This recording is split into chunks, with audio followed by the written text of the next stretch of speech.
காலை 10 மணி முதல் மதியம் 1 மணி வரை உங்களுக்கான ஜெபம் மற்றும் ஆலோசனைகளுக்காக நமது சபையில் போதகர்கள் காத்திருப்பார்கள்.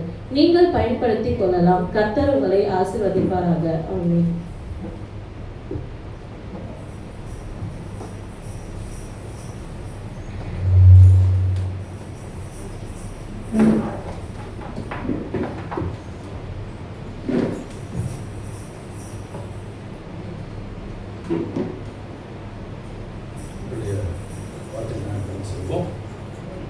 எசேக்கியேலுக்கு எழுதின புத்தகம் 34ஆம் அதிகாரம் 1ஆம் வசனத்திலிருந்து 15ஆம் வசனம், 1லிருந்து 15 வசனங்களை நாம் மாறி மாறி வாசிப்போம்.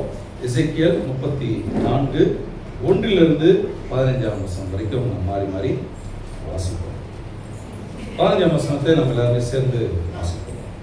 கர்த்தருடைய வார்த்தை எனக்கு உண்டாகி, அவர் மனுபுத்திரனே, இஸ்ரவேலின் மேய்ப்பருக்கு விரோதமாக தீர்க்கதரிசனம் உரை. நீ தீர்க்கதரிசனம் உரைத்து அவர்களோடு சொல்ல வேண்டியது என்னவென்றால், கர்த்தராகிய ஆண்டவர் மேய்ப்பருக்கு சொல்லுகிறார், தன்னையே மேய்க்கிற இஸ்ரவேலின் மேய்ப்பருக்கு ஐயோ, மேய்ப்பர் அல்லவா மந்தையை மேய்க்க வேண்டும். 3ஆம் வசனம், நீங்கள் நெய்யை சாப்பிட்டு ஆட்டு மயிரை உடுப்பாக்கி கொள்கிறீர்கள், கொழுத்ததை அடிக்கிறீர்கள், மந்தையோ மேய்க்காமல் போகிறீர்கள். நீங்கள் பலவீனமானவைகளை பலப்படுத்தாமலும், நஷ்டப்பட்டவைகளை குணமாக்காமலும், எலும்பு முறிந்தவைகளை காயக்கட்டாமலும், துடுத்துண்டவைகளை திரும்பிக் கொண்டு வராமலும், காணாமற் போனவைகளை தேடாமலும் போய் பலாத்காரமும் கடூரமுமாய் அவைகளை ஆடியுங்கள். 5ஆம் வசனம், மேய்ப்பன் இல்லாததனால் அவைகள் சிதறண்டு போயின, சிதறண்டு போனவைகள் காட்டு மிருகங்களுக்கெல்லாம் இரையாயின. என் ஆடுகள் சகல மலைகளிலும் உயரமான சகல மேடுகளிலும் அலைப்புண்டு, பூமியின் மீதெங்கும் என் ஆடுகள் சிதறித்திருக்கிறது, விசாரிக்கிறவனும் இல்லை, தேடுகிறவனும் இல்லை. 7ஆம் வசனம், ஆகையால் மேய்ப்பரே, கர்த்தருடைய வார்த்தையை கேளுங்கள். கர்த்தராகிய ஆண்டவராயிருக்கிறார், என் ஜீவனை கொண்டு சொல்லுகிறேன், மேய்ப்பன் இல்லாததினால் என் ஆடுகள் சூறையாகி, என் ஆடுகள் காட்டு மிருகங்களுக்கெல்லாம் இரையாய் போயின. என் மேய்ப்பர்கள் என் ஆடுகளை விசாரியாமல் போனார்கள், மேய்ப்பர்கள் மந்தையை மேய்க்காமல் தங்களையே மேய்த்தார்கள். 9ஆம் வசனம், ஆகையால் மேய்ப்பரே, கர்த்தருடைய வார்த்தையை கேளுங்கள். கர்த்தராகிய ஆண்டவர் சொல்லுகிறார், இதோ நான் மேய்ப்பருக்கு விரோதமாக வந்து என் ஆடுகளை அவர்கள் கையிலே கேட்டு, மேய்ப்பர் இனி தங்களையே மேய்க்காதபடி மந்தையை மேய்க்கும் தொழிலை விட்டு அவர்களை விலக்கி, என் ஆடுகள் அவர்களுக்கு ஆகாரமாக இராதபடி அவைகளை அவர்கள் வாய்க்கு தப்ப பண்ணுவேன் என்று சொல்லு. 11ஆம் வசனம், கர்த்தராகிய ஆண்டவர் சொல்லுகிறது என்னவென்றால், இதோ நானே என் ஆடுகளை விசாரித்து அவைகளை தேடி பார்ப்பேன். ஒரு மேய்ப்பன் சிதறுண்ட ஆடுகளை நடுவே இருக்கிற நாளில் தன் மந்தையை தேடிக் கொண்டிருக்கிறத, நான் என் ஆடுகளை தேடி மற்றும் மந்தாரமான நாளிலே அவைகள் சிதறுண்டு போன எல்லா இடங்களிலும் இருந்து அவைகளை தப்பி வர பண்ணி. 13ஆம் வசனம், அவைகளை ஜனங்களிடத்திலிருந்து புறப்படவும் தேசங்களிலிருந்து சேரவும் பண்ணி அவைகளுடைய சுய தேசத்திலே அவைகளை கொண்டு வந்து இஸ்ரவேல் மலைகளின் மேல் ஆறுகள் அண்டையிலும் தேசத்தின் சகல வாசஸ்தலங்களிலும் அவைகளை வைப்பேன். இஸ்ரவேலுடைய உயர்ந்த மலையில் அவர்களுடைய தொழுவம் இருக்கும், அங்கே அவர்கள் நல்ல தொழுவத்தை படுத்துக் கொள்ளும், இஸ்ரவேலின் மலைகளில் நல்ல மேய்ச்சலை மேயும். 15ஆம் வசனம் எல்லாரும் சேர்ந்து வாசிப்போம். என் ஆடுகளை நான் மேய்த்து அவைகளை நான் வளர்ப்பேன் என்று கர்த்தராகிய ஆண்டவர் சொல்கிறார். வாசித்த பேஜில் இருந்து ஒரு பகுதியில் இருந்து ஒரு கேள்வி அப்புறம் நான் கேட்பேன், பதில் நான் சொல்லுவேன். Right, okay. இப்போ ஒரு பிக்சர் வந்து போட்டிருக்கோம். 1 ட்ரில்லியன் வேணுமா, இல்லை 10 நிமிடம் டின்னர் வித் ஜீசஸ்? ஆப்ஷன் வந்து நமக்கு முன்பாக இருக்குது. ஸோ 1 ட்ரில்லியன்னா எவ்வளோ தெரியுமா? 3 கோடியா? 100 கோடி. Very good. வேற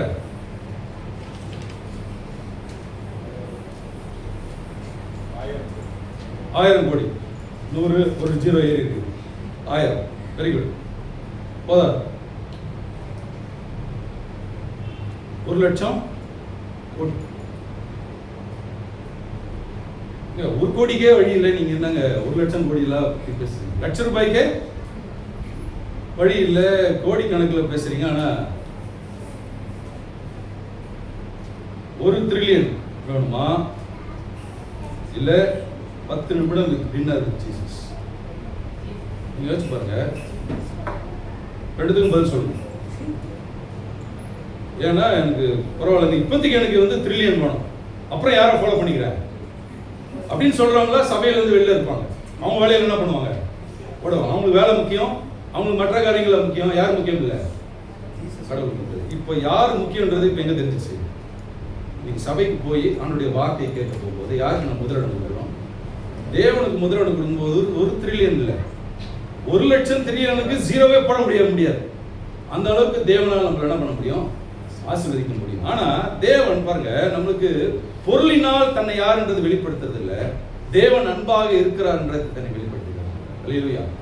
அவர் எப்படிப்பட்டவர் என்றது நமக்கு வெளிப்படுத்தி காண்பிக்கிறார். அதனால 1 லட்சம் கோடின்றது வந்து தேவனுக்கு அது இப்பதான் 1 லட்சம் கோடி ட்ரில்லியன் என்ற வார்த்தையை கண்டுபிடிச்சு அதுக்கு ஒரு ஜீரோ ஆட் பண்ணி இந்த வார்த்தை என்ன பண்ணியிருக்காங்க, எழுதப்பட்டிருக்கு. கரெக்ட் தானே?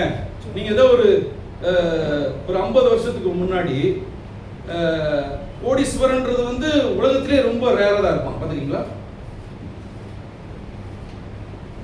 அன்றைக்கு லட்சாதிபதிகள் இருந்தார். கரெக்ட் தானே? லட்சாதிபதிகள் தான் ரொம்ப அதிகமான ஆட்கள் இருந்தாங்க. இப்போ ட்ரில்லியன் பீப்புள் வந்து உலக பணக்கார லிஸ்ட்ல நீங்க பாத்தீங்கன்னா இதுதான் அக்கௌண்டபிளா என்ன ஆகுது, கொடுக்கப்படுகிறது. ஆனா அது எல்லாவற்றையும் காட்டிலும் என் தேவன் அன்புள்ளவர். ஆமென். அவருடைய சமூகத்தில் நாம் உட்கார்ந்து இருப்பதுன்றது தேவன் கொடுத்திருக்க பாக்கியம். இன்றைக்கு நம்ம இங்க உட்கார்ந்து இருக்கிறோம்னா யாரை குறித்து அறிந்து கொள்கிறோம்? தேவனை குறித்து அறிந்து கொள்வதற்கு அவருடைய சமூகத்தில் நாம வந்திருக்கிறோம். ஸோ எது இப்போ அது முக்கியமா, எது முக்கியமாயிடுமா? தேவன் தான் எனக்கு முக்கியம். தேவனுக்கு நான் முதலிடம் கொடுக்க போகும்போது அதெல்லாம் தேவனுக்கு முன்பதாக ஒன்றுமே கிடையாதுன்றது தான் வேதவசனத்தினுடைய உண்மை. Right, okay. இப்போ ஒரு தலைப்பின் கீழாக சில காரியங்களை பார்த்து கொண்டிருக்கிறோம். என்ன தலைப்பு ஞாபகம் இருக்கா? ஆவிக்குரிய சோர்வு. ஆக்சுவலி நம்ம இப்போ தியானிக்கிற கடந்த ஒரு 8 வாரங்களாக தியானிக்கிற இந்த பகுதியும் முடிஞ்சதுக்கப்புறம் ஃப்ளிப்கார்ட்டில் போடக்கூடிய அந்த ப்ரோக்ராமுடைய கனெக்ஷனும் நீங்கள் பார்த்தீங்கன்னா ரொம்ப சிமிலராக போகும். அது நிறைய பேர் என்கிட்ட தனிப்பட்ட விதத்தில் வந்து என்கிட்ட சொன்னாங்க. ஆனால் நான் இதை ஆயுதம் பண்ணதுக்கும் போடுறதுக்கும் எந்த விதத்தில் நாங்கள் கனெக்டடாகவே இல்லை. ஆனால் யார் கனெக்ட் பண்ணியிருக்கா? தேவன். அதனால தான் நம்ம தேவனுக்காக, அதாவது தேவனை அறிகிற அறிவுக்காக நம்ம எடுக்கிற பிரயாசம் நம்மளுக்கு அது பெரிய ஒரு ஆசீர்வாதமாக தேவன் அதன் மூலமாக நம்மளுக்கு ஒரு காரியத்தை கற்றுக் கொடுக்க விரும்புகிறார். இங்கே வந்திருக்கிறோம், ஒரு காரியத்தை கற்றுக்கொள்வதற்கு என்ன பண்ணியிருக்கோம், வந்திருக்கிறோம். யாரை?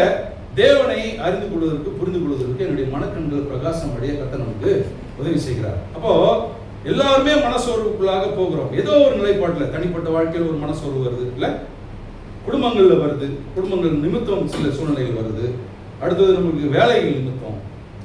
இதெல்லாம் கரெக்டாக இருந்தால் கூட சிலர் எதிர் வீட்டுக்காரங்க பிடிக்கல, தெருவில் இருக்கிறவங்க பிடிக்கல. ஒரு கிட்டத்தட்ட ஒரு 10 ஆண்டுகளுக்கு முன்பதாக ஒரு சகோதரர்கிட்ட பேசிட்டு சொன்னார், எங்கள் தெருவில் வாழ்றதுக்கு எங்களுக்கு பிடிக்கலங்க, எங்களுக்கு பக்கத்து வீட்டில் இருக்காரன்னு பிடிக்கல, எங்கள் எதிர் வீட்டுக்காரங்க எல்லாருமே எங்களுக்கு விரோதமாக செய்கிறாங்க, எனக்கு ரொம்ப கஷ்டமாக இருக்குது அப்படின்னு சொல்லி ரொம்ப வருத்தப்பட்டு சொன்னாங்க. ஒன்று தான், இதுவும் கடந்து போகும். ஏன்னா இதுவும் டெம்பரரி. நீங்கள் ஒரே ஒரு விஷயம்தான், ஆண்டவரை அறிகிற அறிவில் நீங்கள் என்ன பண்ணுங்க. இப்போ அவர் சொல்கிறார், நல்ல வேலை சார், நான் அந்த வீடு விற்காமல் போயிட்டேன், இப்போ அந்த ஏரியாவில் ப்ராப்பர்ட்டிலாம் ஆயிடுச்சு. இப்போ எனக்கு யாரில் எதிராக இருந்தாலும் ஆட்டோமேட்டிக்காக போயிட்டாங்க, அவங்க மற்ற வேலைகளில் அவங்க வீடு காலி பண்ணிட்டு போயிட்டாங்க. இப்போ நானும் என் பிள்ளைகளுக்கும் நல்ல ஒரு வீடு கட்டி அந்த இடத்துல வாழறதுக்கு கடவுள் எங்களுக்கு ஒரு வழியை ஏற்படுத்தி கொடுத்துருக்காரு. வச்சு பாருங்க, இப்போ பிரச்சனையினால நம்ம அந்த இடத்துல வெக்கேட் பண்ணி அந்த இடத்துல இருந்து விலைக்கு போயிட்டோம்னா அது எப்படி அதுல இருந்து நம்ம வெளில வரணுன்றது நமக்கு தெரியாமல் போயிடும். அப்போ இது எதை காண்பிக்குதுன்னா, மனசோர்வு நம்முடைய தனிப்பட்ட வாழ்க்கையிலையோ, நம்முடைய குடும்பங்களிலையோ, நம்ம வாழ்கிற சமுதாயத்திலேயோ, நம்ம கைட்டு செய்கிற வேலைகளிலோ, ஊழியங்களிலோ, எல்லா இடத்துலையும் மனசோர்வு உருவாகுவதற்கு என்ன இருக்குது, அநேக சோர்சஸ் உண்டாக இருக்கு. ஆனால் அது வருதேன்றது யோசிக்கிறதை காட்டிலும் அதை எப்படி நான் மேற்கொள்ள வேண்டும், அதை எப்படி நான் கையாள வேண்டும் என்ற அறிவு தான் வேதம் உங்களுக்கு என்ன பண்ணுது, கற்றுக் கொடுக்குது. எப்படி நீங்கள் அதை ஹேண்டில் பண்ணணும் பாருங்க. முழு பொருளாதாரத்தையும் ஒரு ஒரு மோட்டிவேஷனல் ஸ்பீக்கர் வந்து எல்லாரையும் ஒரு ஆர்கனைஸ் பண்ணி கூப்பிட்டு கேட்குறாரு, இப்போ உங்கள் கையில் வந்து நாங்கள் எல்லாருக்குமே வந்து மொபைல் எல்லாம் கையில் வச்சுக்கோங்க, 100 கோடி ரூபாய் நாங்கள் வந்து உங்கள் அக்கௌண்ட்டில் என்ன பண்ண போகிறோம், ட்ரான்ஸ்ஃபர் பண்ண போகிறோம். ஸோ ட்ரான்ஸ்ஃபர் பண்ணி நீங்கள் கையில் பணம் வந்த உடனே நாளையிலேருந்து வேலைக்கு போவீங்களா போக மாட்டீங்களா அப்படின்னு கேள்வி. அதே கேள்வி தான் நம்மளுக்கு. அக்கௌண்ட்டில் இந்த பணம் வந்துருச்சுன்னா நீங்கள் வேலைக்கு போவீங்களான்னு கேட்க வர போகும்போது ரொம்ப சொற்பமான நாட்கள் தான் வேலைக்கு போகிறேன்னு சொன்னாங்க. 99% இதோட எனக்கு லைஃபு செட்டில்டு. கண்டிப்பாக நான் என்ன பண்ண மாட்டேன், வேலைக்கு போக மாட்டேன். யார் பெட்டர்னு நினைக்கிறீங்க? வேத வசனத்தினுடைய மகத்துவம் தான். நாம் எப்படி அது வந்துருச்சேன்றதுனால இல்லை, இது எப்படி கையாளணுன்ற அறிவு நமக்கு இருக்குதுன்னா, அதுதான் தாளந்துகளை குறித்துல இயேசு சொல்ல போகும்போது ஒருத்தனுக்கு ஒரு தாளந்து 2 தாளந்து. யோசிச்சு பாருங்களேன், அது யார் அவங்க உதாசீனப்படுத்தப்பட்டான்? அதை அபிவிருத்தி பண்ணாத நபரை குறித்து தான் அதில் வேதத்தில் வாசிக்கிறோம். கரெக்ட் தானே? அப்போ தேவன் எனக்கு இந்த பூமிக்குரிய வாழ்க்கையில் வாழ்வதற்கான எல்லா பாக்கியங்களையும் ஸ்டாக்கியங்களையும் எனக்கு ஏற்படுத்தி கொடுத்துருக்கார். அல்லேலூயா. அப்போ அதை நான் எப்படி கையாளணுன்ற அறிவு எதன் அடிப்படையில் பெற்றுக்கொள்றேன்னா, தேவனையும் தேவனை அறிகிற அறிவிலும் அவருடைய வார்த்தையிலும் நான் நிலைத்திருக்க போகும்போது, நீங்கள் என்னிலும் என் வார்த்தை உங்களிலும் நிலைத்திருந்தால் நீங்கள் கேட்டுக்கொள்வது எதுவோ அது உங்களுக்கு அருளப்படும். அப்போ நம்ம தேவனிடத்துல எல்லா சூழ்நிலையிலும் ஒவ்வொரு நாளும் நான் இன்னைக்கு ஆண்டவருக்கு எதுவுமே கேட்கல அப்படின்னு சொல்றதுக்கு வாய்ப்பே கிடையாது. ஆனா ஆண்டவர் வழியை எப்படி வச்சுட்டாரு? வார்த்தை நிலைத்திருக்க போகும்போது நீங்கள் கேட்டுக்கொள்கிறது. சோ வார்த்தை இல்லாம என்கிட்ட என்ன பண்ணாத வராது. வார்த்தை இருக்குதுன்னா கண்டிப்பா விசுவாசம் இருக்கும். விசுவாசம் இருக்குதுன்னா எனக்கு நிச்சயமா அதை என்ன பண்ணுவேன், பெற்றுக்கொள்ளும். இதுதான் வேத வசனத்தினுடைய மகத்துவம். பாருங்க, மற்ற உலகத்துல வேற எந்த நம்பிக்கைகளையும் வேற எந்த போதனைகளிலும் எந்த மோட்டிவேஷனில் நீங்க போனாலும் எந்த விதத்திலையும் இப்பேற்பட்ட காரியங்களை நீங்க என்ன பண்ண முடியாது, கற்றுக்கொள்ளவே முடியாது. அப்போ வேத வசனத்தினுடைய மகத்துவம் என்ன? நீங்கள் என்னிலும் என் வார்த்தை உங்களிலும் நீ நிலைத்திருந்தால் நீங்கள் கேட்டுக்கொள்கிறது எதுவோ அது உங்களுக்கு அருளப்படும். கடைசி மணி நேரத்துல இயேசுனுடைய கடைசி பிரசங்கம் இந்த வார்த்தைகள். சீசரோட உட்கார்ந்து என்ன பண்றாரு? எப்ப நான் இப்ப போயிட போறேன், ஆனா எப்பவுமே உங்களோட இருக்கும்படி பரிசுத்த ஆவியானவரை உங்களோட வைத்து போகிறேன்னு சொல்லி யோவான் 13ஆம் அதிகாரம் 2வது பகுதியிலிருந்து 16-17 அதிகாரம் வரைக்கும் பார்த்தீங்கன்னா இயேசுனுடைய ஒரு அருமையான ஒரு லாங் மெசேஜ் இருக்கு. முதல் பிரசங்கம் மலை பிரசங்கத்தை கொடுக்குறாரு. அதில் தான் இந்த வார்த்தை என்ன பண்றாரு அங்கே எடுத்து அந்த ஜனங்களுக்கு, அன்றைக்கு இருந்த சீஷர்களுக்கு ரொம்ப பர்சனலாக அவங்களோட என்ன பண்றாரு பேசுறாரு. இப்போ நாமளும் பர்சனலாக தான் பேசுறோம் இல்லை? தேவனுடைய வார்த்தை ஒவ்வொருத்தரும் நீங்க எப்படி எடுத்துக்கணும்? பர்சனலா எடுத்துக்கணும். இது எனக்கு இன்னைக்கு ஆண்டவர் என் உள்ளத்துல பேசக்கூடிய வார்த்தையை ஏற்றுக்கொள்ள போகும்போது நீங்க யாருடைய வார்த்தையில நிலைத்திருக்கிறீங்க? தேவனுடைய வார்த்தையில் நிலைத்திருக்கிறீங்க. நிச்சயமா நீங்கள் கேட்டுக்கொள்கிறது எதுவோ அது உங்களுக்கு கொடுக்கப்படும். ஸோ அதுல எந்த விதமான சந்தேகம் கிடையாது. ஆனா மனசோர்வு பாருங்க, சில ஆட்களை என்ன ஆக்கிடுது, பின்மாற்றத்துக்குள்ளாக போயிடும். ரெகுலரா ஊழியம் செய்வாங்க, ரெகுலரா சபைக்கு வருவாங்க, ரெகுலரா ஜெபம் பண்ணுவாங்க, ரெகுலரா வேதத்தை வாசிப்பாங்க, உபவாசம் போனாங்க, எல்லாமே இருக்கும். ஆனா ஏதோ ஒரு இடத்துல வந்தவொடனே என்ன பண்ணுவாங்க, எல்லாத்தையும் டோட்டலாவே சாப்பிடணும். ஒரு ஐயா சொல்லுவார், நான் இன்னைக்கு உபவாசம் பண்ணிட்டு வந்த ஆண்டவருக்கு சண்டை போட்டு தான் நான் வந்தேன். ஏன் எனக்கு இந்த காரியத்தை செய்ய மாட்டேங்க? கேட்கறதுக்கு சவுண்ட் நல்லா இருக்குது, உரிமையா ஆண்டவர்கிட்ட கேட்ட மாதிரி சொன்ன மாதிரி இருக்குது. ஆனா அந்த அணுகுமுறை என்னது? கடவுள் ஏதோ அவருக்கு செய்யாத மாதிரியும் மற்றவர்கள் செய்த மாதிரியும் அவர் புரிந்து கொண்டாருன்னா குறைபாடு எங்க இருக்குது? தேவன் பாரபட்சம் உள்ளவரே கிடையாது, பட்சபாதம் இல்லாதவர். அப்ப என்னுடைய புரிந்து கொள்ளுதல் இருக்கக்கூடிய குறைபாடை தவிர்த்து நான் தேவனிடத்துல கேள்வி கேட்க முடியாது. ஏன்னா எல்லாவற்றுக்கும் பதில் இயேசுவும் அவருடைய கல்வாரி சிலுவையும் அவருடைய உயிர்த்தெழுதலும் கொடுக்கப்பட்டிருக்கு. இன்றைக்கும் பிதானுடைய வலது பாசத்தில் அமர்ந்து உங்களுக்காக எனக்காக வேண்டுதல் செய்யறாருன்னா சில நேரம் என்னுடைய ஜெபம் கேட்கப்படுமான்னு சந்தேகம் இருக்கும். ஆனா என்னோட இணைந்து இயேசு ஜெபம் பண்றார், பிதாவினிடத்துல வேண்டிக் கொள்றாருன்னா என்னுடைய ஜெபத்துக்கு எப்படி பதில் கிடைக்காம இருக்க முடியும்? அதுதான் பவுல் சொல்றாரு, தன் சொந்த குமாரனை எனக்காக கொடுத்தவர் மற்றவர்கள் எல்லாமே எனக்கு கொடுக்காமல் இருப்பது எப்படி? அப்ப அந்த டோன் வரணும் பாருங்க. அப்ப தேவன் எனக்கு எல்லாவற்றையும் வாய்க்க செய்வார் என்ற பெரிய ஒரு உறுதியோடு தான் பவுல் தன்னுடைய வார்த்தைகளை அன்றைக்கு ரோமபுரியில் இருக்கிற மக்களுக்கு எழுதுகிறார். அப்போ இதெல்லாம் என்னுடைய எண்ணங்கள், என்னுடைய சிந்தனைகளை வைத்திருக்க வேண்டிய ஒரு காரியம். அப்போ இதெல்லாம் எழுது நம்ம பின்மாற்றத்துக்குள்ளா போகாதபடிக்கு, இதுல நாம தேவனை விட்டு விலகி போயிடாதபடிக்கு, தேவன் ஒரு நாள் நம்ம விட்டு விலகுவதே கிடையாது. இது எங்க ஆரம்பிச்சதுன்னு நினைக்கிறீங்க? ஒரிஜினல் எங்க போயிடணும்? தேவன் இந்த நிமிஷம் நம்ம விட்டு விலகவே இல்லை. God is in control நம்ம லைஃப்ல. இது எங்க இருந்து ஆரம்பிச்சதுன்னு நினைக்கிறீங்க? ஒரிஜினலுக்கு போயிடுறது நல்லது. ஆதாம் தான் தவறு செய்து ஒளிஞ்சிருக்கிறான். ஆனா தேவன் என்ன பண்றாரு? ஆதாமே நீ இங்க இருக்கிறாய். இப்போ அவன் தவறு செஞ்சான்றது ஆண்டவருக்கு தெரியுமா தெரியாதா? நிச்சயமா தெரியும். இருந்தாலும் இவன் பாருங்க, பாவத்தின் நிமித்தம் அவன் ஆயிடுச்சு, அவன் தூரமாய் போகணும். தேவன் அதனால நம்மளை விட்டு விலகுவதே கிடையாது. ஆனால் சில நேரம் என்ன ஆயிடுச்சு, லீகலிசம் பிரசங்கங்கள் எப்படி ஆயிடுச்சு, ஆண்டவர் சமூகம் உன்னை விட்டு என்ன ஆயிடும், போயிடும். உங்ககிட்ட ஆண்டவரே கிரியை செய்ய முடியாது, பண்ண முடியாதுன்றதுல அழுத்தம் நம்மளுக்கு என்ன ஆயிடுது, பெரிய ஒரு பயமும் கலக்கமும் வந்துடுது. கிடையாது. தேவன் நம்மளை அவருடைய கிருபையினாலே அவருடைய இரக்கத்தினாலும், அதனால தான் புதிய உடன்படிக்கையுடைய மேன்மையை நம்ம அதிகமாக என்ன பண்ணணும், அறிந்து கொள்ளணும். அதுதான் கிருபை குறித்து அன்பை குறித்து நம்ம கடந்த சில வாரங்களுக்கு முன்பதாக பார்த்தோம். தேவனுடைய கிருபை எப்படிப்பட்டது, அன்றைக்கு இஸ்ரவேல் ஜனங்களுக்கு அவருடைய கிருபை அவருடைய அன்பை எப்படி காண்பித்தார், இன்றைக்கு நமக்கு எப்படி காண்பித்தார் பாருங்க. பவுலை குறித்து ஒரு காரியத்தை நம்ம அறிந்து கொள்ள வேண்டும். பவுல் பாருங்க, அன்றைக்கு முழுக்க முழுக்க ஒரு ரிலீஜியஸ் மைண்ட் செட்டப்ல தான் இருந்தார். பவுல் வந்து ஒரு ரிலீஜியஸ் மைண்ட் செட்டப். எப்படின்னா, அரசாங்கத்துக்கிட்ட இருந்தே அதிகாரத்தை லெட்டர் வாங்கி போய் கிறிஸ்தவர்களை கொலை செய்யும்படி சித்திரவதைப்படுத்தும்படி என்ன பண்றாரு, என்ன செய்யறாரு. யோசிச்சு பாருங்க, அவருடைய மனசாட்சி அந்த இடத்துல ஏற்றுச்சு.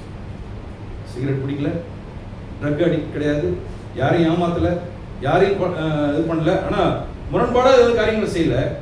ஆனா எந்த அதிகாரத்தில் போறாரு, இயேசுவை பின்பற்றுபவர்களை கொலை செய்யும்படி என்ன பண்றாரு, அரசாங்கத்துக்கிட்ட இருந்து அத்தாரிட்டியை வாங்கி என்ன பண்றாரு, போறாரு. சில ரிலீஜியஸ் வந்து அப்படிதான் இருக்குது பாருங்க, நல்ல ஆட்கள் தான், ஆனால் அவங்களுடைய செயல்பாடுகள் வரப்போகும்போது, அதனால தான் உலகத்துல மற்ற நம்பிக்கைகளுக்கும் கிறிஸ்தவருக்கும் பெரிய வித்தியாசம் இருக்கு. அவங்க அவங்களுடைய நீதியின் அடிப்படையில் நடத்துவார்கள், நீங்கள் நானும் தேவனுடைய நீதியின் அடிப்படையில் இருக்கிறோம். அதனால தான் தெய்வீக அன்புன்றது வந்து இதுல தான் பார்க்கணும். தெய்வீக நீதின்றது அதுதான். உலகம் காண்பிக்கிற நீதி வேற, தெய்வம் நம்மளுக்கு காண்பிக்கிற நீதி வேற. பாருங்க, சமீபத்தில் ஒரு கிட்டத்தட்ட 9 கொலை பண்ண ஒரு சகோதரரை வந்து மரண தண்டனை நிறைவேற்றுறாங்க. ஆனால் ஒரு காரியத்தை அவருக்குள்ள ஒன்றுதான், நான் இந்த பூமிக்குரிய தண்டனையை நான் பெற்றுக்கொண்டேன், ஆனால் இன்றைக்கு மரித்தாலும் நித்திய வாழ்வுக்குள்ளாக நான் என்ன பண்ணுவேன் இருப்பேன்ற ஒரு அஷூரன்ஸோட ஒரு மரித்தார். நான் இடையில அவங்களுக்கு இயேசுவை பற்றி அவருடைய அன்பை குறித்து சொன்னாங்க. இந்த பூமியில அந்த இடத்துல அவருக்கு தண்டனை அருளப்பட்டது. ஏன்னா இது பூமிக்குரிய சட்டம், இதுல வந்து நம்ம தப்பிக்க முடியாது, ஆண்டவரை மன்னிக்க என்ன பண்ண முடியாது, சொல்ல முடியாது. ஸோ அவர் மரித்தாலும் இன்றைக்கு அவருடைய தேவனுடைய இளைப்பாறுதலுக்குள்ளாக இருக்கிறான்றதை பெருசாக நம்ம நம்ப முடியும்.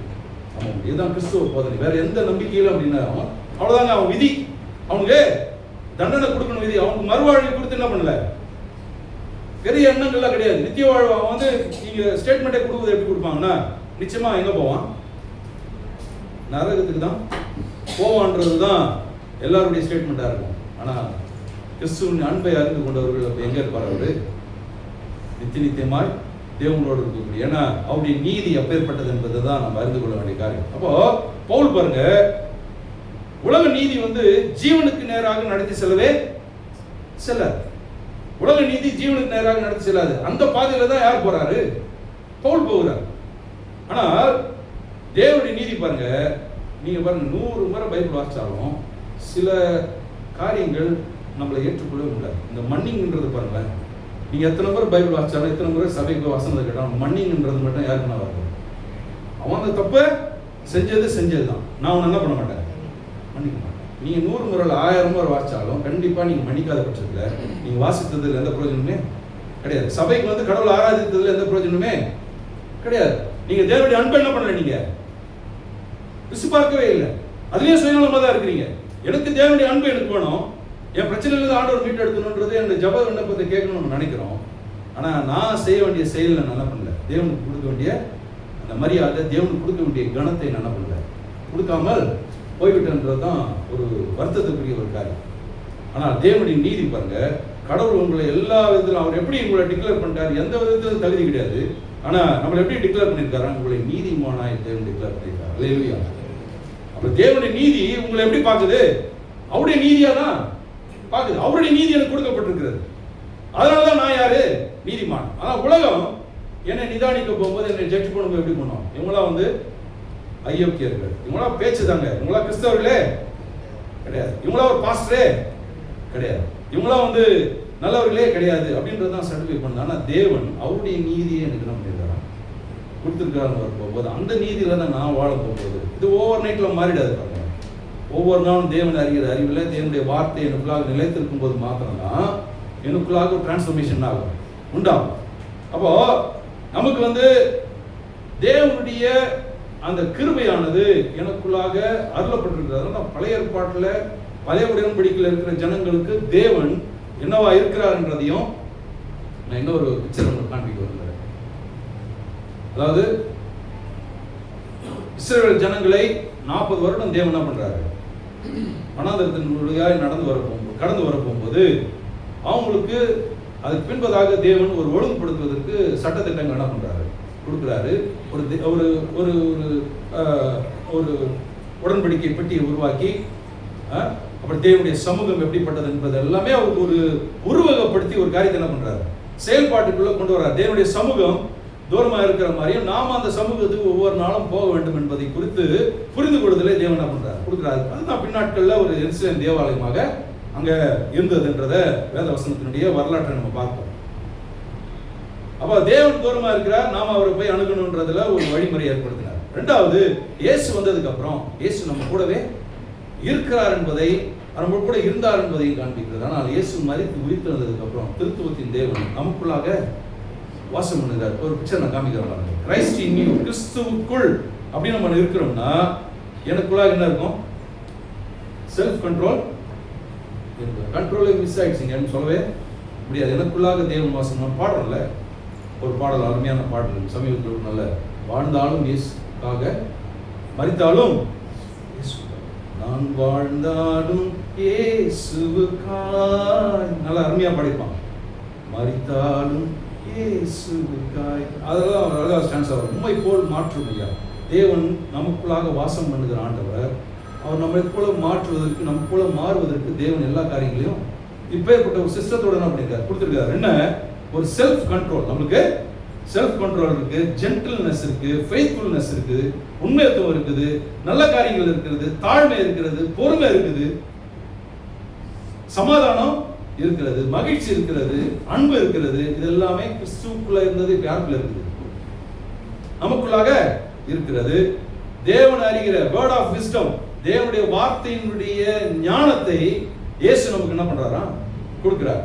the word of knowledge, faith, gifts of healing, வரங்கள் சுகமாக்கக்கூடிய வரங்களை தேவன் நமக்கு கொடுத்திருக்கிறார். இப்போ வரங்களுக்கு, அதாவது தேவ வரம் பெற்ற தேவதாசருக்கு தேடி ஓட வேண்டிய அவசியமே இருக்கிற இடத்துல இயேசுவின் நாமத்தை சொல்லும் போது தேவன் நமக்கு என்ன பண்றாரா, சுகத்தை கொடுக்கிற ஆண்டவர். தேவன் நம்மளுக்கு சுகத்தை கொடுக்கிற ஆண்டவர்.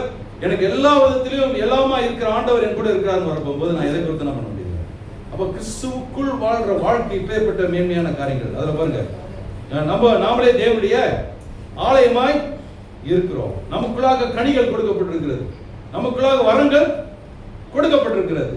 அப்போ தேவன் அறிகிற அறிவு, தேவனுடைய நீதி, தேவனுடைய அந்த அர்ப்பணிப்பு, அவர் நமக்காக மரித்தார் என்ற அந்த ஏற்றுக்கொள்ளுதல், அவருடைய மீட்பு, அவருடைய நம்பிக்கை எல்லாமே இயேசு கிறிஸ்துவின் மூலமா இன்றைக்கு யாருக்குள்ள இருக்குது, நமக்குள்ளாக கொடுக்கப்பட்டிருக்கு. அது மாத்திரமல்ல, ஆல் அத்தாரிட்டி, எல்லா அதிகாரமும் தேவன் நமக்கு என்ன பண்ணியிருக்காரு, கொடுத்திருக்காரு. இயேசுவின் நாமத்தை தெரிந்து கொண்டிருக்கிறோம்னா என்னுடைய எல்லைகள்ல, தனிப்பட்ட வாழ்க்கையில, குடும்பங்கள்லயோ, என்னுடைய கையிட்டு செய்கிற வேலைகளிலோ, நம்ம செய்கிற ஊழியத்திலோ பிசாசுக்கு எந்த அதிகாரமே கிடையாது. மனுஷனுக்கு யாருக்கு எந்த அதிகாரமே கிடையாது. அத்தாரிட்டியா நாம எடுத்து பேசுவதற்கு எல்லா அதிகாரத்தையும் தேவன் நமக்கு அவருடைய நாமத்தின் மூலமாய் கொடுத்திருக்கிறார். அதனாலதான் நம்ம இங்க இருந்து ஆண்டுடைய வார்த்தை பிரசங்கிக்கும் போது ஒரு அதிகாரத்தோட என்ன பண்றோம், டோன்ல அதிகாரத்தை கொடுக்கல, வார்த்தையில அதிகாரம் எப்படிப்பட்டதுன்றதை நம்ம கற்றுக் கொடுக்கிறோம். அப்போ எல்லா விதமான ஆற்றலையும் தேவன் நமக்கு கொடுத்திருக்கிறார் என்பதுதான் நம்ம அறிந்து கொள்ள வேண்டிய காரியம். அப்போ இதுதான் சபைகள்ல ஒவ்வொருவரும் நாம் அறிந்து கொள்ள வேண்டிய காரியங்கள், கற்றுக்கொள்ள வேண்டிய காரியங்கள். இப்பேற்பட்ட வாழ்வதற்கு தான் தேவன் என்ன பண்ணியிருக்காரு, இந்த பூமிக்குரிய காரியங்கள்ல வைத்திருக்காரு. நீங்க உட்கார்ந்து இதை நீங்க யோசிச்சு பாருங்க. இப்ப நீங்க இதெல்லாம் சொன்னதை கொஞ்சம் ரீகலெக்ட் பண்ணி பாருங்க, கொஞ்சம் ஞாபகப்படுத்தி பாருங்க. மறக்க வேண்டியது என்ன பண்ணிடுங்க, மறந்துடுங்க. ஞாபகப்படுத்த வேண்டியது எது மறக்கணும், நீங்க தான் டிசைட் பண்ணணும். எதை மறக்கணும், எதை ஞாபகம் வச்சுக்கணும். நம்ம கற்றுக்கொள்கிற காரியங்களை ஞாபகப்படுத்தி கொண்டீங்கன்னா நிச்சயமாய் உங்களுடைய எதிர்காலம் தேவன் அறிகிற அறிவில் நீங்கள் வளர போகும்போது உங்களை சுற்றி இருக்கிற எவ்வளோ எதிர்மறையான சூழ்நிலை வந்தாலும் ஜெயிக்க போகிறது அதில் எந்த மாற்று கருத்துமே கிடையாது. ஏன்னா அவருடைய வல்லமையை அவருடைய அது காரியத்தை எனக்கு தேவன் நமக்கு கொடுத்துருக்கிறார். அப்போ இதுல என்ன நம்ம ஒரு காரியத்தை கற்றுக்கொண்டு வருகிறோம். மனசோர்வு எனக்குள்ளாக வரப்போகும்போது நான் அதை கொஞ்சம் உட்காந்து என்ன பண்ணணும், எங்கேருந்து வந்ததுன்னு கொஞ்சம் அனலைஸ் பண்ணி பார்க்கணும். எங்கேருந்து வந்துச்சு, இது எப்படி நான் டீல் பண்ணணும், இதுலேருந்து எப்படி நான் வெளியில் வரணும். அந்த இடத்துல நீங்கள் கற்றுக்கொள்ள ஆரம்பிக்கிறீங்க. தேவனுக்கு முன்பதாக உங்களை தாழ்த்த ஆரம்பிக்கிறீங்க. சில நேரம் பரிசேயர்களாக மாறிடக்கூடாது. இதெல்லாம் எனக்கு தெரியும், இதெல்லாம் நீங்கள் எனக்கு சொல்ல வேண்டிய அவசியம் கிடையாதுன்னு சொல்ல வேண்டியதில்லை. இது தேவனை அறிகிற அறிவின் மூலமாக பெற்றுக்கொள்கிற காரியம். தேவன் என்னை ஒரு பாதையில் நடத்துகிறாருன்னா அதை சீர்பொருந்துவதற்காக தான் இப்பேற்பட்ட காரியங்களை தேவன் தான் பண்ணுறாங்க. அதனால வழி இல்லாத இடத்துல தேவன் வழியை உண்டாக்குகிறது. எங்கெல்லாம் உங்களுக்கு அடைக்கப்பட்டதுன்றதை உங்கள் கண்களால் நீங்கள் பார்க்குறீங்களோ தேவன் உங்களுக்காக எல்லாவற்றையும் டோர்ஸ் என்ன பண்ணுறாரு. அப்போ அந்த இடத்துல அது முன்னே ஒன்று தான், தேவனுடைய வார்த்தைக்கு நான் செவி சாய்க்க வேண்டும், அது வார்த்தைக்கு நான் கீழ்ப்படிய வேண்டும். இதை ரெண்டும் செய்யறேன்னா இப்போ தேவன் மேலே நான் அன்பு கூறுகிறேன்னு அர்த்தம். நம்ம அன்பு கூறுகிறது வந்து டீல் பேசக்கூடாது. நம்ம என்ன நினைக்கிறோம், பொருத்தனை பண்ணுறது தேவன் மேலே அன்பு காண்பிக்கிறோங்க. பொருத்தனை மேலே தேவன் என்ன பண்ணுறாரு, பாரபட்சம். நிறைய பேர் அப்படிதான். இன்னைக்கு நான் எனக்கு இந்த பிரச்சனையில் வெளில வந்துட்டா நான் கர்த்தருக்காக நான் என்ன பண்ணுவேன், இதை செஞ்சுருவேன், இல்லை ஊழியத்துக்கு வந்துடுவேன், இதை பண்ணிவிடுவோம், அதை பண்ணிவிடுவோம். உட்காந்து நம்ம என்ன பண்ணுறோம், தேவன் இடத்துல டீல் பேசுகிறோம். கண்டிப்பாக நம்மளை பற்றி யாரும் தெரியும், தேவனுக்கு தெரியும். இன்னைக்கு இவ்வளோ வைராக்கியமாக பேசுகிறாள், நாளைக்கு எப்படி அந்த பல்ட்டி அடிப்பாருன்னு கண்டிப்பாக தெரியும். அதனால தான் அப்படி ஆயிடக்கூடாதுன்றதுக்காக தான் இந்த பிரசங்கமே. நீங்கள் உங்கள் விசுவாசத்தில் நீங்கள் உங்களுடைய காரியங்களை எப்படி ஜாக்கிரதையாக இருக்க வேண்டும். ஏன்னா உலகத்தில் உண்டாகும் கேட்டுக்கு நீங்கள் என்ன பண்ணி ஆகணும், தப்பிக்கணும். அப்போ தப்பிக்கிறதுக்கான வழியை இந்த வார்த்தைகள் மூலமாக நம்ம என்ன பண்ணுறோம், கற்றுக்கொள்கிறோம். அப்போ இதில் நாம் இதுக்கு நிறைய காரணங்கள் நான் சொன்னேன். எதனால மனசோர்வுகள் உண்டாகுது, அது ஃபிசிக்கலாக கூட இருக்கலாம், இல்லை எத்தனோ எக்ஸாம்பிள் நான் வந்து முன்பதாக நான் என்ன பண்ணிட்டேன் நான் உங்களுக்கு காண்பிச்சேன். இது முன்னாடி நம்ம பார்த்தாலுமே யூடியூப்பில் நீங்கள் பார்த்தா தெரிஞ்சுக்கொள்ளலாம். ஆனால் இதில் கடந்த வாரம் சில காரியங்கள் நான் இன்னொரு காரணத்தை கொண்டு வந்தேன். என்னன்னா கள்ள போதகர்கள் கள்ள மேய்ப்பர்களை குறித்து நம்ம பார்க்க ஆரம்பித்தோம். ஸோ போதனை கேட்கிறவங்கனால கூட ஒரு ஆள் ஆயிடலாம், சோர்வுக்குள்ள போயிடலாம். வெத்தில் இருக்கிறவங்க அப்படி சொல்லவே முடியாது. ஏன்னா உங்களை சோர்வுக்குள்ள நடத்துறதில்ல, உங்களை ஆவிக்குரிய ரீதியில் சிந்திக்க வச்சு எது ஆரோக்கியமானது எது சரியான பாதைகளுக்குள்ள நடத்தணுன்றதுக்கு ரொம்ப பிரயோஜனமான காரியம். யாரையுமே நம்ம குற்றப்படுத்துவதற்கு இல்லை, யாரையுமே வந்து முரண்பாடாய் அவங்களுடைய சிந்திக்க வைக்கிறதுக்கு இல்லை. ஒன்றே ஒன்று தான், தேவன் தயவுள்ளவர், தேவன் இரக்கம் உள்ளவர் என்பதை காண்பிக்கிறதுக்காக. அப்போ இப்போ ஒரு பகுதியை நம்ம வந்து மாறி மாறி வாசித்தோம். இது யாரை குறித்து அந்த இடத்துல வாசித்தோம். 1ஆம் வசனத்திலிருந்து எசேக்கியேல் 34:1-4 வசனங்களை வாசித்தோம். இங்கே யாரை குறித்து தேவன் பேசுறார், போதகர்கள், மேய்ப்பர்கள், போதகர்கள். எப்பேற்பட்ட மேய்ப்பர்கள் போதகர்கள் பற்றி பேசுறாரு,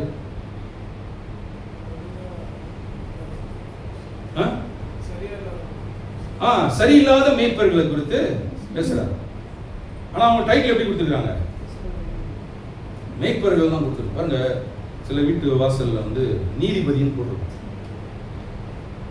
ஆனா உண்மையாலுமே நீதி கொடுக்குறாரான்னு தெரியாது, கரெக்ட் தானே? ஆனா அவங்களுக்கு எல்லா விதமான அதிகாரமும் இருக்கும், எல்லா பலமும் இருக்கும். அவங்க ரோட்ல போறாங்கன்னா அவங்களுக்கு பெரிய ஒரு பாதுகாப்போட தான் என்ன பண்ணுவாங்க, போவாங்க. அப்போ போதகர்கள் மேய்ப்பர்கள் சொல்லிடுறதுனால அவங்க என்ன இல்லை கிடையாது. அதனால தான் ஆண்டவரை டைரக்டா டீல் பண்றாரு. இவங்களை எப்படி விட்டோம்னா இருக்கிற எங்க ஜனங்கள் என்ன பண்ணுவாங்க, ஒண்ணும் இல்லாமல் ஆக்கிடுவான்றதுனால தான் ஆண்டவர் என்ன பண்றாரு பாருங்க. அவரே பேசுறாரு. 15ஆம் வசனம், என் ஆடுகளை நான் மேய்த்து அவைகளை நான் மடக்குவேன் என்று கர்த்தராகிய ஆண்டவர் எசேக்கியேல் 34:15. பாருங்க, இதுல நான் இன்னொரு மொழிபெயர்ப்பு வாசிக்கிறேன். ஆம், நான் என் மந்தையை நன்றாக மேய்த்து ஓய்விடங்களுக்கு நடத்தி செல்வேன். எனக்கு கர்த்தராகிய ஆண்டவர் இவற்றை கூறினார். மடக்குவேன் என்றது வந்து கொஞ்சம் ஒரு புரிஞ்சுக்கிறதுக்கு கொஞ்சம் கஷ்டமா இருக்குதுல்ல. ஆனா இந்த வார்த்தை இந்த மொழிபெயர்ப்புகளாக வருது. என் மந்தையை நன்றாக மேய்த்து ஓய்விடங்களுக்குள்ளாக. ஒரு ஓய்விடங்கள் என்னது,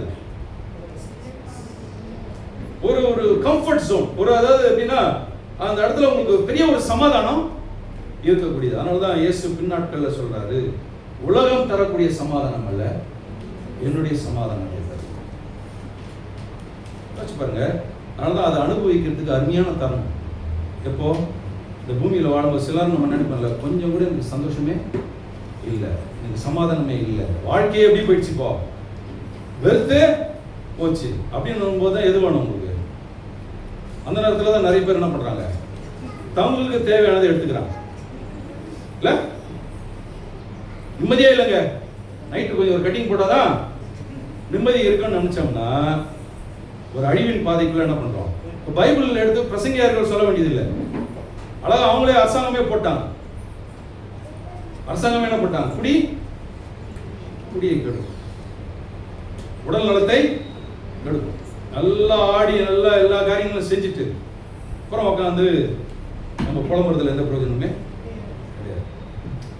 அப்போ தேவன் அவருடைய சமாதானத்தை அதான் இந்த இடத்துல அருமையா சொல்லுகிறார். நான் என் மந்தையை நன்றாக வைத்து, ரொம்ப வார்த்தை முக்கியம். ஆண்டவர் நம்மளை வழி நடத்துறாருன்னா நன்றாக தான் நடத்துப்பார். அல்லேலூயா. அவர் நம்மளை நடத்துறாருன்னா நன்றாக தான் நடத்த போகிறார். ஓய்விடங்களில் நடத்தி செல்வார். எப்பொழுதுமே ஒரு கம்ஃபர்டான ஒரு அமைதியான ஒரு சமாதானமான ஒரு இடத்துக்குள்ளாக தேவன் என்ன பண்ணுவாராம். அப்ப இது யாரு அதிகாரத்தை கையில் எடுக்கிறார்? இப்போ ஆண்டவர் டைரக்டா அதிகாரத்தை கையில் எடுத்து அந்த மெய்ப்பர்கள் எப்படி இருக்கிறாங்கன்றதை கண்டித்து, அவங்க எப்படி இருக்கிறாங்களா பாருங்களேன். 3ஆம் வசனம், நீங்கள் நெய்யை சாப்பிட்டு ஆட்டு மயிரை உடுப்பாக்கிக் கொள்கிறீர்கள், கொழுத்ததை அடிக்கிறீர்கள், மந்தையோ மேய்க்காமல். மேய்ப்புனால கொழுகொழு இருக்காராம். ஆடுகள் எப்படி இருக்குதான்? வெத்தில இருக்கிறோம். அப்படி கொடுத்த நன்றாக இருக்கும் இல்லைங்க. உடம்பு வாகு அப்படிதாங்க, அப்படி சொல்றது இல்லை. உடம்பு வாகு பத்தி பேசல. ஆவிக்குரிய ஜீவியத்துல நீங்க எப்படி பலப்பட்டு இருக்கணும்ன்றதுதான். சோறு வந்தா நீங்க விரட்டி அடிக்கணும். சோறு உங்களை என்ன பண்ணக்கூடாது, விரட்டி அடிக்கக்கூடாது.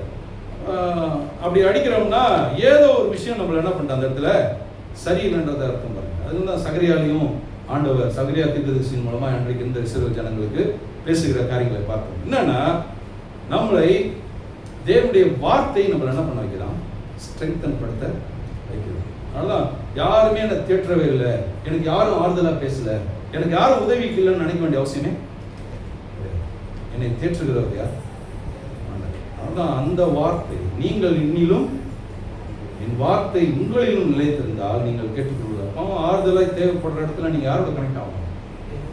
தேவனோட. சில நேரம் பாருங்க, மனுஷன் எடுத்து சில காரியங்கள் எதிர்பார்க்கிறோம், அது நடக்கலன்னு ஒன்று என்ன ஆயிடுது, நமக்கு ஒரு சோர்வு வந்துடுது. எதிர்பார்க்கறது புருஷன் இருந்தா என்ன பிரயோஜனம், கணவன் இருந்து என்ன மனைவி இருந்து என்ன பிரயோஜனம், பிள்ளைகள் இருந்து எனக்கு என்ன பிரயோஜனம், யாராலும் எனக்கு என்ன கிடைக்கல, நிம்மதி கிடைக்கல. அங்க உடனே யாரோட கனெக்ட் ஆகிடும்?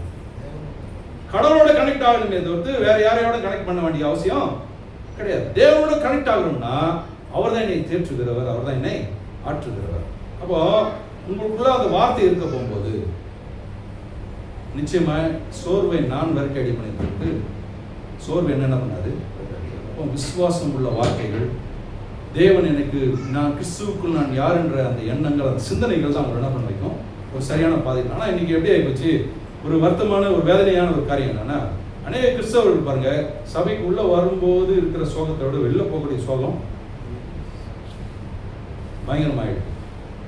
கட்சி தான் போயிட்டு வந்தீங்களான்னு கேட்குற அளவுக்கு சில நேரம் ஆயிடுது. எங்க பிரச்சனை இருக்குன்னு நினைக்கிறீங்க? நீங்க பாஸ்டர் பயங்கர கோபமா இருக்கு, ஆவியானவர் அவர் பயங்கரமா என்ன பண்ணாரு, எடுத்து வல்லமையாக பயன்படுத்தினார். திட்டுன்னு திட்டுறதுக்கு பிரசங்க பீடம் கிடையாது. உங்களை உணர்த்ததற்கு, உங்களை தேவன் அறிகிற அறிவுக்குள்ளாக எந்த இடத்துல நீங்க குறைப்பட்டவர்களாக இருக்கிறீங்கன்றதை அறிந்து கொள்வதற்கு தேவனுடைய வார்த்தை நம்மளுக்கு என்ன ஆகுது, அந்த இடத்துல உதவி செய்கிறது. அப்போ ஜனங்கள் இதெல்லாம் பாருங்க, தேவனுடைய வார்த்தையை உங்களை சீர்பந்தத்துக்குள்ள நடத்துறதுக்கு, அந்த நடத்துதலுக்கு ஏற்ற கீழ்ப்படிதல் அவங்களுக்கு இல்லைன்ன உடனே சில ஆட்களுக்கு என்ன பண்ணல, அந்த பிரசங்கம் அவங்களுக்கு ஏற்றுக்கொள்ள முடியல, சில காரியங்கள் அவங்களுக்குள்ளாக மாற்றங்களை ஏற்படுத்த முடியல. அதனால ஒரு தேடுதலுக்குள்ளாக போகிறாரு. நீங்க நிறைய அடிக்கடி நான் சொல்லுற காரியம், இந்த இடத்துல உங்களுக்கு ஒரு பிரச்சனை இருக்குதா, இதுல ரொம்ப ஸ்பெசிபிஸ்டா இருக்கக்கூடிய தேவ வரம் பெற்ற தேவதாசர் என்ன பண்றாரு, வருகிறாருன்னு போஸ்டர் பார்த்தோம்னா முதல் 5 ரூபா பிடிக்கிற ஆள் யாரு? பைபிளும் கைமா தான். ஃப்ரண்ட் 5 ரூபா பிடிச்சிட்டு எப்படியாச்சும் பிரச்சனையிலேருந்து என்ன ஆகிடும், வெளியில வரணும்.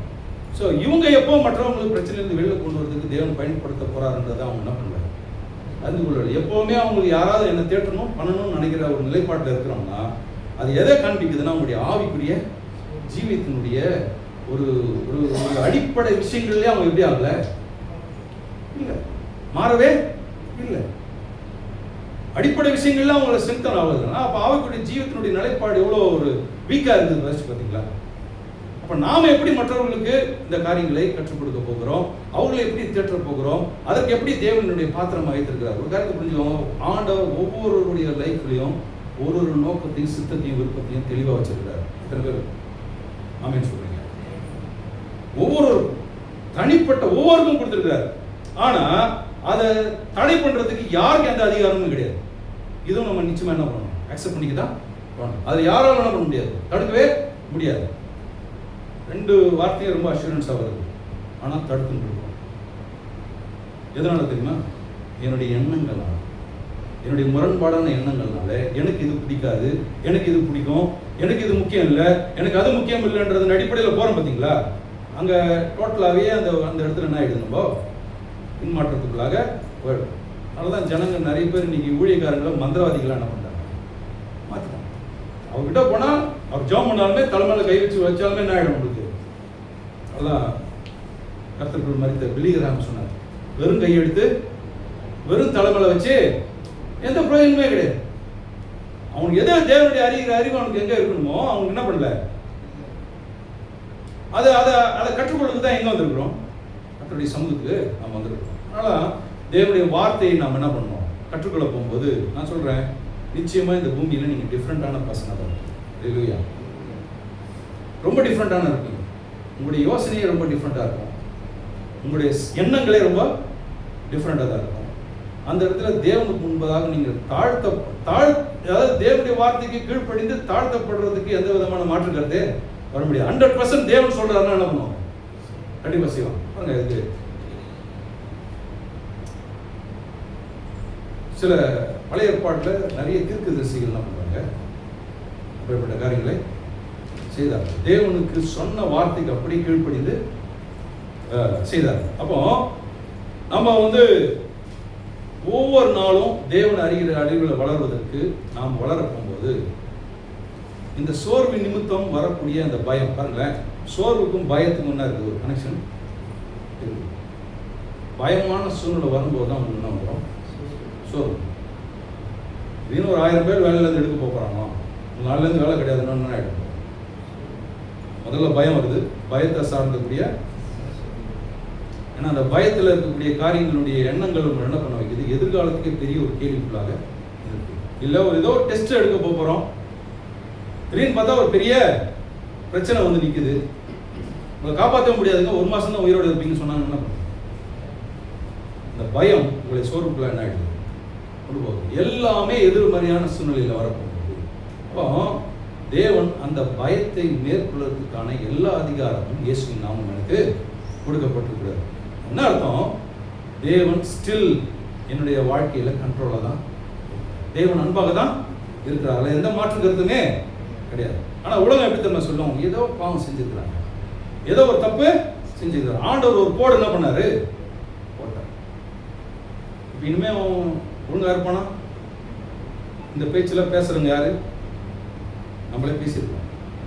நான் என்ன பேச நிறுத்தி, அதுதான் பரிசேயர்களுடைய தேவன் ஒரு நாளும் நம்ம என்ன பண்றது இல்லையா, உள்ளாங்கினா சோதிக்கிறவர் அல்ல. என்ன தேவனுடைய அன்பு நம்மளை பூரண, அதாவது பயம், தேவனுடைய வார்த்தையை நம்ம கேட்கும்போது பூரண அன்பு உங்களுக்குள்ளாக என்ன பண்ணுதான் வருது. தேவனுடைய சுபாவமே எனக்குள்ளாக என்ன இருக்கோ வருது. பூரண அன்பு பயத்தை புறம்பே தள்ளுது.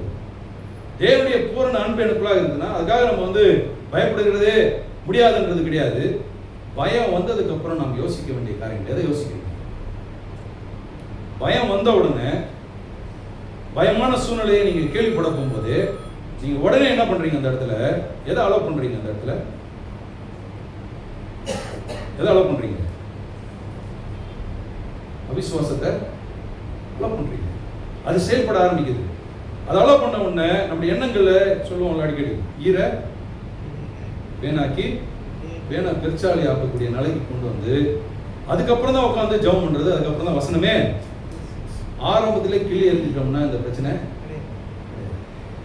இந்த அத்தாரிட்டி தேவன் நமக்கு என்ன பண்ணியிருக்காரு, அதுக்கு எதுக்கும் கால நிர்ணயங்களாக கொடுக்கல. இல்லை கொஞ்சம் பயத்தில் இருந்தால் தான் எல்லாருக்குமே சரி வருவாங்க, கொஞ்சம் அவங்கள வந்து தண்டிச்சாதான் சரி வருவாங்கன்றது நம்ம நினைக்கிறோம். தண்டைகளோடு நடத்துறதுக்கு பார்க்குறோம். கிடையாது, தேவன் அன்பாகவே இருக்கிறார். அப்போ ஒரு நாளும் தேவனுடைய தனிப்பட்ட வாழ்க்கையில் வரக்கூடிய பயமோ, ஊழியத்தில் வரக்கூடிய பயமோ, நம்முடைய குடும்பங்களில் வரக்கூடிய பயமோ, நாம கைது செய்கிற வேலைகளில் வரக்கூடிய பயமோ, நம்ம வாழ்கிற சமுதாயத்தில் இருக்கக்கூடிய பயமோ, எதுவுமே மேற்கொள்ள முடியாதுன்ற நிலைப்பாட்டுகள் வரப்போகும்போது மனசோர்வை நீங்க என்ன பண்றீங்க? நீங்க விரட்டி அடிக்காதீங்க. பாருங்க, இந்த சைக்காட்ரிக் டாக்டருடைய ஒரு ஒரு வார்த்தை அதிகமாக யூஸ் பண்ணுவாங்க. என்னன்னா, மனத்தத்துவ மருத்துவர்கள் ஃபோபியான்ற வார்த்தை என்ன பண்ணுவாங்க, பயன்படுத்துவாங்க. ஃபோபியான்ற வார்த்தை. இப்போ நிறைய பேருக்கு நிறைய ஃபோபியா இருக்குது. எந்தெந்த இதில் ஃபோபியா இருக்குதுன்றதை இப்போ யார் கண்டுபிடிக்கணும்? இப்போ பிரசங்கிக்கிற எனக்கு நீங்கள் எதில் ஃபோபியாவில் இருக்கிறீங்க எனக்கு தெரியாது. ஆனால் எல்லாவற்றுக்கும் பரிகாரம், எல்லாவற்றுக்கும் மருந்து தேவனுடைய அன்பு மட்டும்தான். ஆமென். அவருடைய அன்பு தான் நமக்கு. அப்போ அதனால தான் அந்த பயத்துக்கு அங்கே இடமே இல்லை. அந்த ஆடுகளுக்கு எப்படி ஒரு ரிலாக்ஸ் பண்ணுமோ என்ன பண்ணுறாரு தேவன், அந்த ரிலாக்ஸேஷன் கொடுக்குறாரு. அதனால தான் இயேசு சொல்றாரு, நான் வந்து என்ன பண்ணுறேன் அந்த இடத்துல, அந்த ஆடுகளை நான் டேக் கேர் பண்ணுறேன். நீ மேக் பண்ண சரியில்லைப்பா, இப்போ நானே வந்து என்ன பண்ண போகிறேன், இந்த காரியங்களை ஹேண்டில் பண்ண போறேன்னு சொல்றாரு. எப்படி அதை சொல்லணுன்றது கர்த்தர் சொல்லுவது பாருங்க.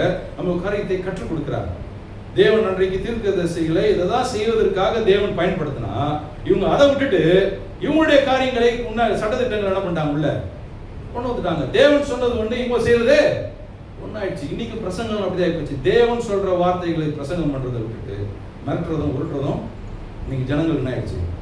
அன்னைக்கு இப்படியே ஒருத்தர் சொல்றாரு, காணிக்கை கொடுக்காதவங்களையும் தசம்பாகம் கொடுக்காதவங்களையும் சபைக்கு ஒழுங்கா வராதவங்களையும் ஆண்டவர் அவங்கள தீர்த்தணும்னு ஜெபம் பண்ணிட்டு இருக்கிறாங்க. ஒரு வேதனையான ஒரு அறிவிப்பு. அந்த அதிகாரம் யாருக்கு கொடுக்குறது யோசிச்சு பாருங்க. அது கிட்டத்தட்ட ஆயிரக்கணக்கான மக்கள் உட்காந்து என்ன பண்றாங்க, கேட்கறாங்க. நாம என்ன நினைக்கிறோம், இப்படி சொல்வதனால அவனுக்குள்ள ஒரு மாற்றம், அவன் ஒழுங்கா தசம்பாகத்தை கொடுத்துருவான், இல்லை அவன் ஒழுங்கா சபைக்கு வந்துருவான்றத அவங்களுடைய எண்ணங்கள்ல வந்த காரியங்கள் பேசியிருப்பாங்களே தவிர்த்து அது தேவனுடைய வார்த்தையா இருக்க முடியாது. தேவனுடைய வார்த்தையா இருப்பதுன்னா புல்பெட் நின்று இதுதான் தேவனுடைய வார்த்தைன்னு சொல்வதற்கு எல்லா அனுகூலத்தையும் கர்த்தர் நமக்கு கொடுத்திருக்கிறார். அப்போ ஆண்டவர் நம்மோட பேசுகிற அந்த ஏற்றுக்கொள்ளுதல் என்னுடைய இருதயத்துக்கு மனத்தாழ்வு இருந்தால் தான் ஏற்றுக்கொள்ளும். இல்லைன்னா நம்ம என்ன பண்ணுவோம், அந்த இடத்துல பிரிச்சுக்கணும். ஆண்டவர் பேசினாலும் கூட அதை நிராகரிக்கிறதுக்கு நம்ம என்ன பண்ணுவோம், அந்த இடத்துல என்னுடைய மனம் ஒத்து போவாது, ஏற்றுக்கொள்ளவே ஏற்றுக்கொள்ளாது. அப்போ இது ஆண்டவர் பேசியிருப்பாருன்ற கேள்வியில நமக்கு வரும். கிடையாது. தேவன் ஒரு வார்த்தையை பேசுகிறார் என்றால் அது அவருடைய வார்த்தை உங்களுடைய சீர் பொருந்துதலுக்கு ஒரு நல் பாதைக்கு நல் பாதையில் அனுப்புவதற்கு தான் தேவன் ஒரு காரியத்தை என்ன பண்றாரு, செய்கிற ஆண்டவராக இருக்கிறார். அப்போ இங்க அடிப்படையிலேயே அன்றைக்கு தீர்க்கதரிசிகள் ஜனங்கள் என்ன பண்றாங்க, போட்டு குழப்பி ஒரு இளைப்பாறுதல் கொண்டு போகாம ஒரு சோர்வுக்குள்ளாக கொண்டு போனாங்கன்றதுனால தான் அந்த இடத்துல பார்க்கிறோம். இப்போ எசேக்கியேல் 34:14 வாசிப்போமே, திருப்பி. அவைகளை நல்ல மேய்ச்சலின் மேய்ப்பேன், இஸ்ரவேலுடைய உயர்ந்த மலைகளில் அவருடைய தொழுவம் இருக்கும், அங்கே அவைகள் நல்ல தொழுவத்தில் படுத்துக் கொள்ளும், இஸ்ரவேலின் மலைகளின் மேல் நல்ல மேய்ச்சல் மேயும். இங்க பாருங்க, இந்த இடத்துல முழுக்க நீங்க பாத்தீங்கன்னா மேய்ப்பர்கள் அப்படியே அந்த ஆடுகளை ரொம்ப முரண்பாடா நடத்திருக்காங்க. ஆனா இங்க ஆண்டவர் சொல்றாரு, இவங்களை எப்படி கொண்டு போறேன், நல்ல ஒரு உயர்ந்த இடத்துல, நல்ல செழிப்பான இடத்துல, நல்ல எல்லா விதத்திலும் அவங்களுக்கு ஒரு கம்ஃபர்டான இருக்கிற இடத்துல தேவன் கொண்டு போறதுக்கு என்ன பண்றாராம், அவருடைய வார்த்தைகளை பேசுறாரு. அப்போ இந்த தேவன் ஆடுகளை பற்றி பாருங்க, இங்க வந்து ஆடுகளை பற்றி பேசல, யாரை பற்றி பேசுறாரு, அன்றைக்கு இருந்த இஸ்ரவேல் ஜனங்களை குறித்து பேசுகிறார். அப்போ அன்றைக்கு இயேசு வாழ்ந்த நாட்கள் வரைக்கும், அதாவது எசேக்கியேல் தீர்க்கதரிசி மூலமாய் சொல்லப்பட்ட அந்த வார்த்தைகள் பின்பதாக இயேசு வந்ததுக்கு அப்புறமும் பார்த்தீங்கன்னா அன்றைக்கும் வேதபாரகர்கள் பரிசேயர்கள் இருந்து ஜனங்களை, அதாவது இவங்க தான் பரிசுத்தமானவர்கள் என்ற மாதிரியும் மற்றவங்க எல்லாருமே யாரு பரிசுத்தம் இல்லாதவர்கள் பாவிகள் என்ற லிஸ்ட்ல என்ன பண்ணிட்டாங்க, கொண்டு வந்துட்டாங்க. அதனால அவங்க பாருங்க, பொது ஜனங்களை பார்க்கும்போதும் சரி, பாவிகளை பார்க்கும்போதும் சரி, அவங்கள எந்த இடத்துலையும் ஏற்றுக்கொள்ளாமல் துரத்துகிறவர்கள் தான் என்ன பண்றாங்க இருக்கிறாங்க. எந்த இடத்துலையும் அவங்களோட என்ன பண்ண முடியாது, கனெக்ட் பண்ணவே முடியாது. அதனால இயேசுவை குறித்து குற்றம் சொல்ல போகும்போது என்ன சொல்றாங்க, இவர் எப்பவுமே உட்காந்து பாவிகள் வீட்டில் தான் உட்காந்து என்ன பண்ணிட்டு இருக்காரு, சாப்பிட்டுருக்காரு. பின் நாட்களில் கலாத்திய நிருபத்தில் நடக்கக்கூடிய சம்பவம், பேதுரு என்ன பண்றாரு, அவங்களுடைய இனத்தை சார்ந்திருக்கிற யூதர்களோட தான் உட்காந்து என்ன பண்றாரு, சாப்பிட்றதுனால தான் பவுல் அவரை கண்டிக்கிறார். நீனா உங்க ஆட்களோட உட்காந்து என்ன பண்ணிட்டு இருக்க, இப்படிய காரியங்களை செய்துட்டு இருக்கிற. நாம நம்முடைய ஆண்டவர் உலகத்தின் ரட்சகராக இருக்கிறார். எல்லாருக்குமே நம்ம ஆண்டவர் யார் தேவை, நம்ம ஆண்டவர் தேவைன்றது அந்த இடத்துல எடுத்து சொல்லுகிறார். அப்போ இங்க பரிசேயர்கள் பாருங்க, அவங்களுடைய பிரசங்கம் அப்படிதான், எப்பவுமே அவங்கள கண்டம் பண்றது, அவங்க ஆக்னிக்குள்ளாக திருப்பதான். அவங்க கிருபையின் வார்த்தைகளோ அன்பின் வார்த்தைகளோ அவங்க என்ன பண்றது இல்லை, அவங்ககிட்ட இல்லை. அப்போ எல்லா இடத்துலையுமே அவங்க இப்படிதான் பண்ணா. இயேசு பாருங்க அவங்க இடத்துல மனதுருகி அந்த இரக்கத்தை காண்பித்தார்னு சொல்லி பார்க்கிறோம். அப்போ மதம் இப்பேற்பட்ட காரியங்களை என்ன பண்ண வைக்குது, செய்ய வைக்குது. அதனால தான் கிறிஸ்துவ மதம் அல்ல மார்க்கம். அல்லேலூயா. மத ரீதியான போதனைகளை கொண்டு வந்து கண்டம் பண்ணி ஒரு ஆக்னிக்குள்ளாக தீர்ப்பதற்கு அந்த அதிகாரமே நமக்கு கொடுக்கப்படல. ஆனால் இன்றைக்கு சமீபத்தில் ஒரு ரீல்ஸ் பார்த்தேன், டை அடிச்சாலுமே எதுக்கு உங்க டை இந்த வயசுல உங்களுக்கு, இதை வந்து அவங்க ஸ்டேட்டஸ்ல வச்சு சமுதாயத்துக்கு என்ன பண்றாங்க, ஒரு காரியத்தை எடுத்து செயல்படுத்த நினைக்கிறாங்க. இது ஒரு, அதாவது எழுதும்போது ஒரு வேளை அன்னைக்கு டை இருந்திருக்காரு. நம்ம அது நல்லதா கெடுதலான்றதல்ல, நம்ம என்ன நினைக்கிறோம், எக்ஸ்டர்னலா நிறைய விஷயங்கள் நம்ம பார்க்க ஆரம்பிக்கிறோம். இது ஆரோக்கியமானது, இது ஆரோக்கியம் இல்லாதது, இது வந்து பைபிள் விரோதமானது, இது பைபிள்ல சொல்லப்படல அப்படின்ற ஒரு காரியங்களை தான் நம்ம பார்க்கணும். கிடையாது. வேத வசனம் அங்க இருக்கக்கூடிய காரியங்களுடைய அழுத்த திருத்தமாக ஒரு காரியத்தை நமக்கு கற்றுக் கொடுக்குது. என்னன்னா பாருங்க, மதவாதி பிரசங்கங்கள் எப்படி ஆயிடுது, மக்களை ரொம்ப ஒரு கடினமான ஒரு பாதைக்குள்ளாக கொண்டு போகிறதுன்றதுதான் முக்கியம். அப்போ நான் கடந்த வாரம் இந்த கையும் களவுமாய் பிடிக்கப்பட்ட விபச்சார ஸ்திரியை குறித்து நம்ம 2 வாரத்துக்கு முன்னாடி பார்த்தோம். அதில் ஒரு காரியத்தை இயேசு அவங்க கீழே குனிந்து என்ன பண்ணுறாரு, எழுத போகும்போது பாருங்க, அதில் சொல்லப்படாத ஒரு விஷயத்தை இன்றைக்கு நான் உங்களுக்கு காண்பிக்க வருகிறேன். என்னன்னா, இயேசு எந்த பாவமுமே செய்யாதவர். இப்போ அந்த பெண்ணுக்கு யாரெல்லாம் கம்ப்ளைண்ட் கொண்டு வந்து நிறுத்தினாங்களோ யாருங்க இல்லை, எல்லாருமே போயாச்சு, யாருமே எங்க இல்லை. இப்போ இயேசுவும் அந்த பெண்ணு மாத்திரம்தான் இங்க இருக்கிறாங்க. இப்போ அந்த இடத்துல தண்டிச்சிருக்க முடியுமா? அவங்க செஞ்ச தவறை வந்து இயேசு கண்டித்து நீ ஏன் அதை செஞ்சேன்னு கேட்டிருக்க முடியுமா? கண்டிப்பா கேட்டிருக்க முடியும். ஆனா ஆண்டவர் என்ன பண்ணல, சரி நீ போய் நீ பாவம் செய்ய. அதுக்கு ஒரு வார்த்தை, அருமையான வார்த்தை பாருங்களேன். யோவான் 8ஆம் அதிகாரம் 10ஆம் வசனம் பாருங்க. திரும்பவும் யோவான் 8ஆம் அதிகாரம் 10ஆம் வசனம்.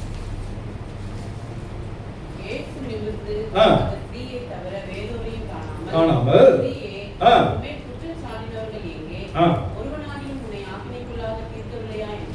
என்ன நடக்குதுங்க, இந்த ஒரு வார்த்தை பயன்படுத்துறார், ஸ்திரீயே என்ற வார்த்தையை, ஸ்திரீ என்ற வார்த்தை பயன்படுத்துறார். இப்ப இதனுடைய ஒரிஜினல் ரூட் எந்த இடத்துல ஸ்திரீன்னு சொன்னார்? மரியாதை இடத்துல. ஒரிஜினல் எதுக்கு மேல ஒரிஜினல் போயிடுறதுனால எங்க அது ஆரம்பிச்சது அங்க போயிடும்.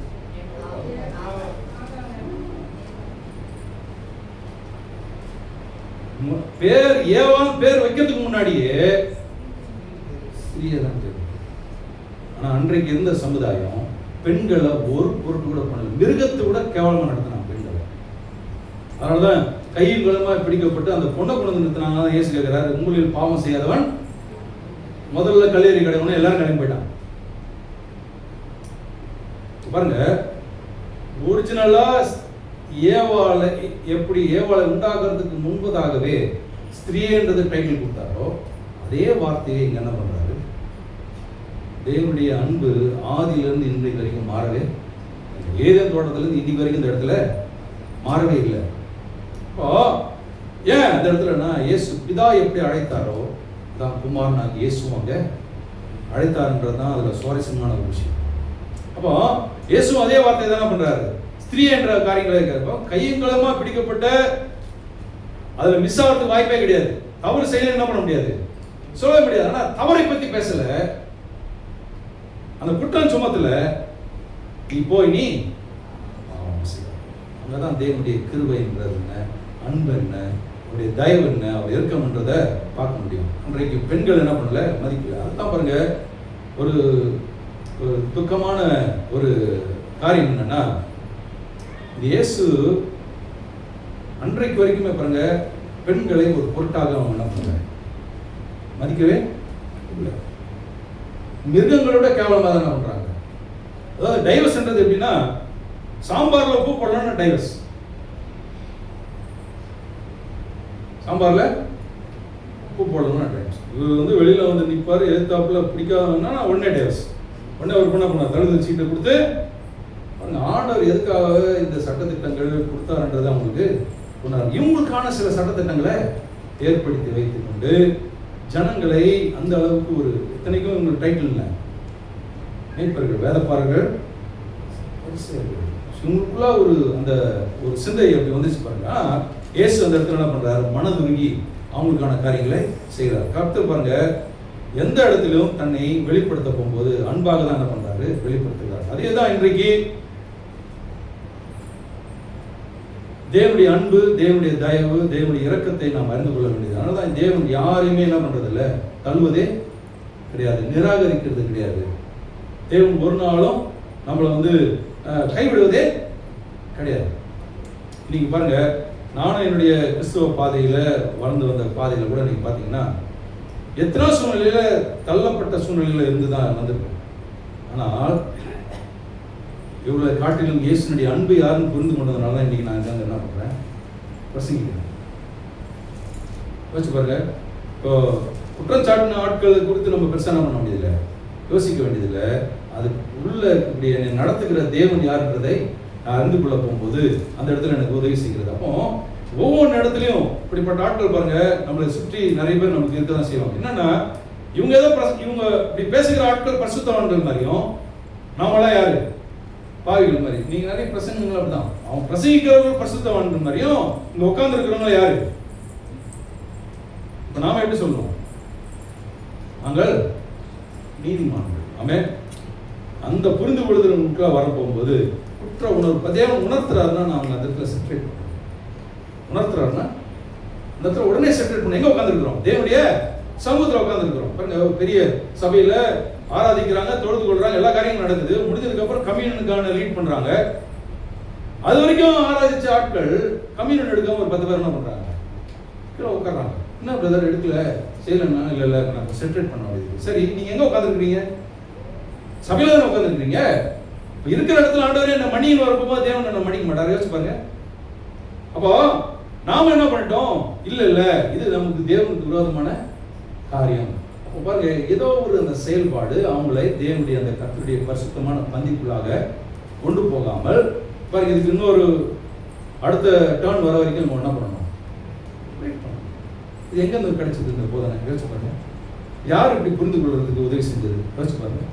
யோசிக்கணும். நாம செய்ய வேண்டிய ஒரு காரியங்கள் எங்க வந்திருக்கிறோம், தேவனுடைய சமூகத்தில் இருக்கிறோம். தேவன் என் பட்சத்தில் இருக்கிறாரு, என்னை மன்னிக்கிற ஆண்டவர், என்னை ஏற்றுக்கொள்கிற ஆண்டவர், ஒரு நாள் என்னை நிராகரிக்கிறது கிடையாது.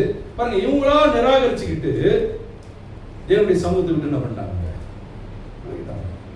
நம்ம ரொம்ப சீரியஸா யோசிக்க வேண்டிய ஒரு காரியம். தேவன் நம்மளை ஒரு நாளும் எப்பவுமே நம்மளை சீர்பொருந்தம் பண்ணி நம்மளை உணர்த்துறதுக்கு தேவன் உதவி செய்வார். அந்த இடத்துல நம்ம என்ன பண்ணணும், அந்த இடத்துல நான் இல்ல நான் இப்படிதான் இருப்பேன், நான் செய்ததான் செஞ்சுட்டு இருப்பேன்னு நினைச்சோம்னா அது நிச்சயமாய் தேவனால் ஏற்றுக்கொள்ளப்பட முடியாத காரியம். ஆனால் தேவன் உணர்த்த போகும்போது நமக்கு அது உதவி செய்கிறது. ஆனால் பாருங்க, யாரையுமே தேவன் நிராகரிக்கிறது இல்லை, தள்ள விரும்புவதில்லை. அதுதான் உடைந்த உள்ளங்களை தேவன் குணமாக்க விரும்புகிறார். ஆமென். ஆண்டவர் சபைக்குள்ள வர போகும்போது சில உடைந்த உள்ளங்களோட மன வரலாம். ஆனால் வெளியில போகும்போது எப்படி போகணும், தேவன் இன்னைக்கு நீங்க உள்ளத்துல பேசினார், எனக்கு ஆறுதல் படுத்தினார், எனக்கு தைரியத்தை கொடுத்தார். தேவன் என்னை ஒரு நாளும், உலகம் என்ன மறக்குது, எனக்கு கூட இருக்கிறவங்க என்ன மறக்கிறாங்க, ஆனால் தேவன் என்ன பண்ணல, மறக்கல, என்னை கைவிடவே இல்லை. அப்படி அன்பே கூட இருக்குன்றதுல நீங்க ஸ்ட்ராங்கா இருக்கிறீங்கன்னா தேவன் உங்களுடைய எல்லைகளை விரிவாக்குவார். நீங்க அடுத்த கட்டத்துக்கு நீங்க போக ஆரம்பிப்பீங்க. பாருங்க, இந்த இடத்துல நீங்க வாசிக்க போகும்போது என்ன ஆயிடுது, எலும்புகள் முறிக்கப்பட்டதுன்றதெல்லாம் வாசிக்கிறோம். பாருங்க,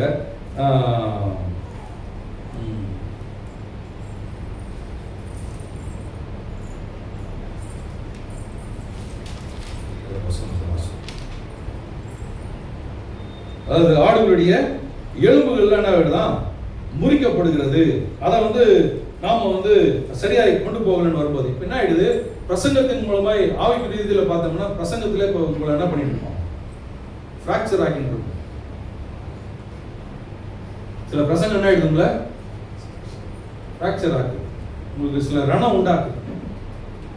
அதனாலதான் சில பிரசங்கங்கள் கேட்க போகும்போது கொஞ்சம் ஏற்கனவே ஃப்ராக்சர் ஆகிருக்கிறோம். ஃப்ராக்சர் ஆனதுனாலேயே ஃப்ராக்சர் ஆகிறதுக்கு இடம் கொடுக்காம அதுக்கான மருந்து கொடுக்குற ஆண்டவரோட நம்ம நினைக்க முடியும். அல்லேலூயா. நம்மளை அதுல இருந்து நம்மளை கொண்டு வரதுக்கு தேவன் உதவி. ஏன்னா தேவனே டைரக்டா இப்ப டீல் பண்றாரு. அல்லேலூயா. அதனாலதான் சொல்றாரு, என்னுடைய ஆடுகளை நானே என்ன பண்ண போறேன், கட்ட போகிறேன், நானே மேய்க்க போகிறேன், நானே அதுக்கு ஜீவனை கொடுக்க போறேன். இது அருமையான ஒரு வசனத்தை வாசனம் முடிச்சு லூக்கா 19 அதிகாரம்.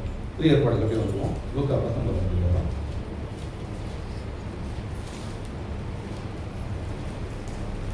10ஆம் வசனம் பாருங்க.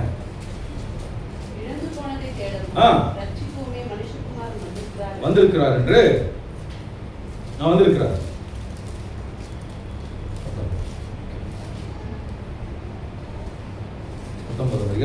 இது ஆக்சுவலி இந்த சம்பவம் ஏன் இயேசு இந்த இடத்துல சொல்றாருன்னா, சகே வந்து யாராலும் ஏற்றுக்கொள்ளவே முடியாது. ஏன்னா டாக்ஸ் கலெக்டர் அநியாயமா என்ன பண்றான், வரி வசூலிக்கிறார்.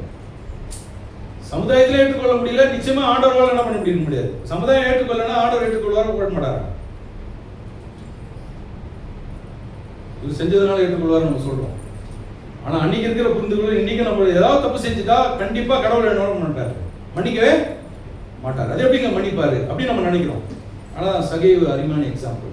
என்னன்னா யாரையுமே ஏற்றுக்கொள்ள ஒரு உண்மையுள்ளவராக இருக்கிறார். அல்லேலூயா.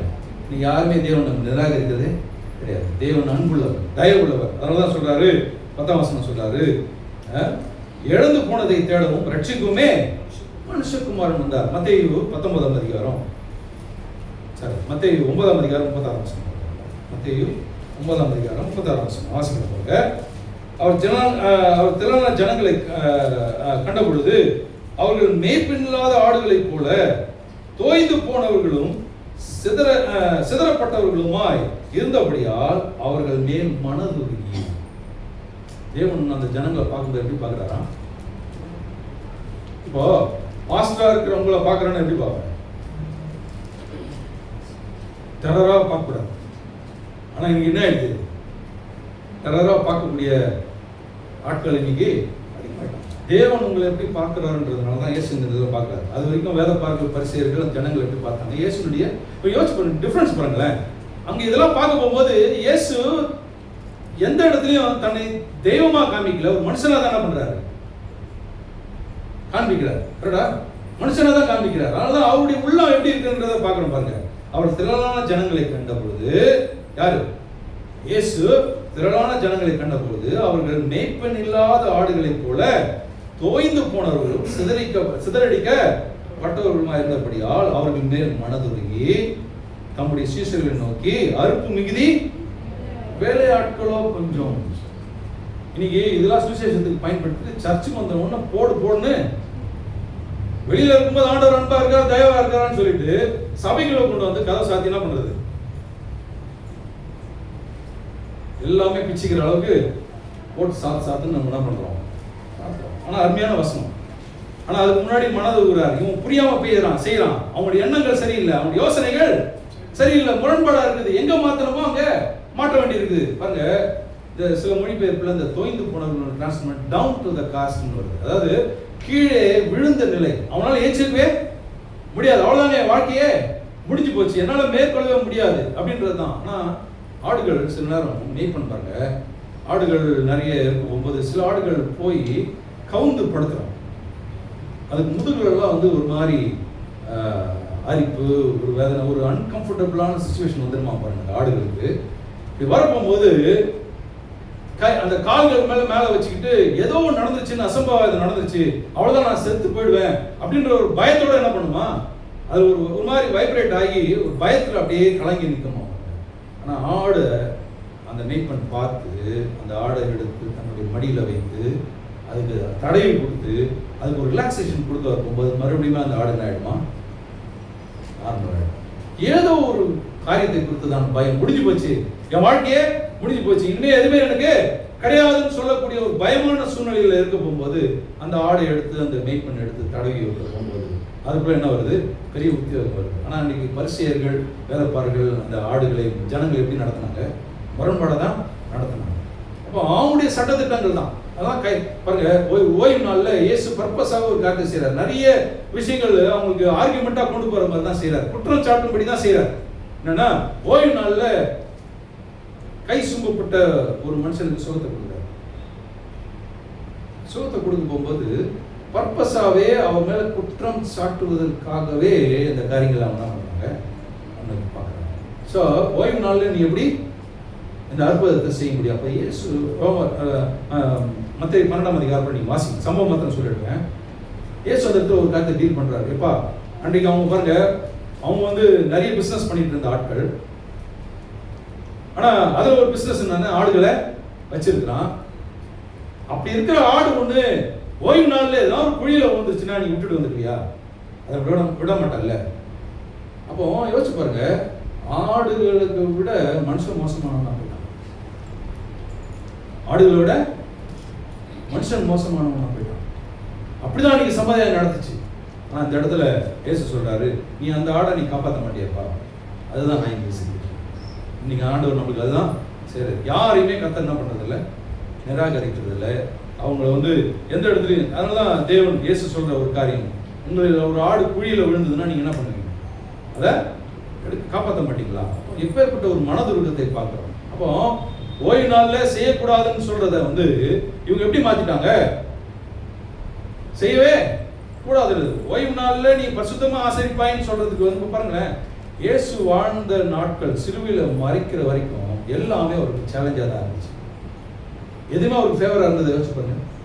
இப்ப அந்த இயேசு எனக்குள்ள வாசம் பண்றாருன்னா எனக்கு இந்த பூமியில வாழ போகும்போது எனக்கு போராட்டம் இருக்க தான் செய்யும். சுத்திரம் எனக்கு எல்லாமே எதுவுமே எனக்கு சாதகமா இருக்காது. ஆனா ஒரு மனுஷன் எதுவுமே சாதகமா இல்லாத போது எப்படி வாழ முடியும்ன்றதை இயேசு தன்னுடைய வாழ்நாட்கள்ல காண்பித்து போயிருக்கிறார். அதனாலதான் அவர் வழியில போறதுனால, என் வழியில பாருங்க, எல்லாருமே நம்ம என்ன நினைக்கிறோம், எல்லாரும் என் வழிக்கு வரணும்னு நினைக்கிறோம். வரலான்னு எனக்கு என்ன வந்துடுது, சோர்வு வந்துடுது. எனக்கு அவங்க செய்யறது பிடிக்கல, இவங்க செய்யறது பிடிக்கல. ஏன்னா நான் சொல்றது என்ன பண்ணல, கேட்கணும்னு நினைக்கிறோம்.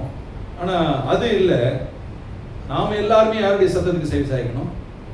தேவனுடைய. ஒரு குடும்பத்துல பிரச்சனைகள் வருதுன்னா எல்லாமே தேவனுடைய வார்த்தைக்கு செவி சாய்க்கிற குடும்பமா இருக்குன்னா அந்த குடும்பம் முழுது எப்படி இருக்கும்?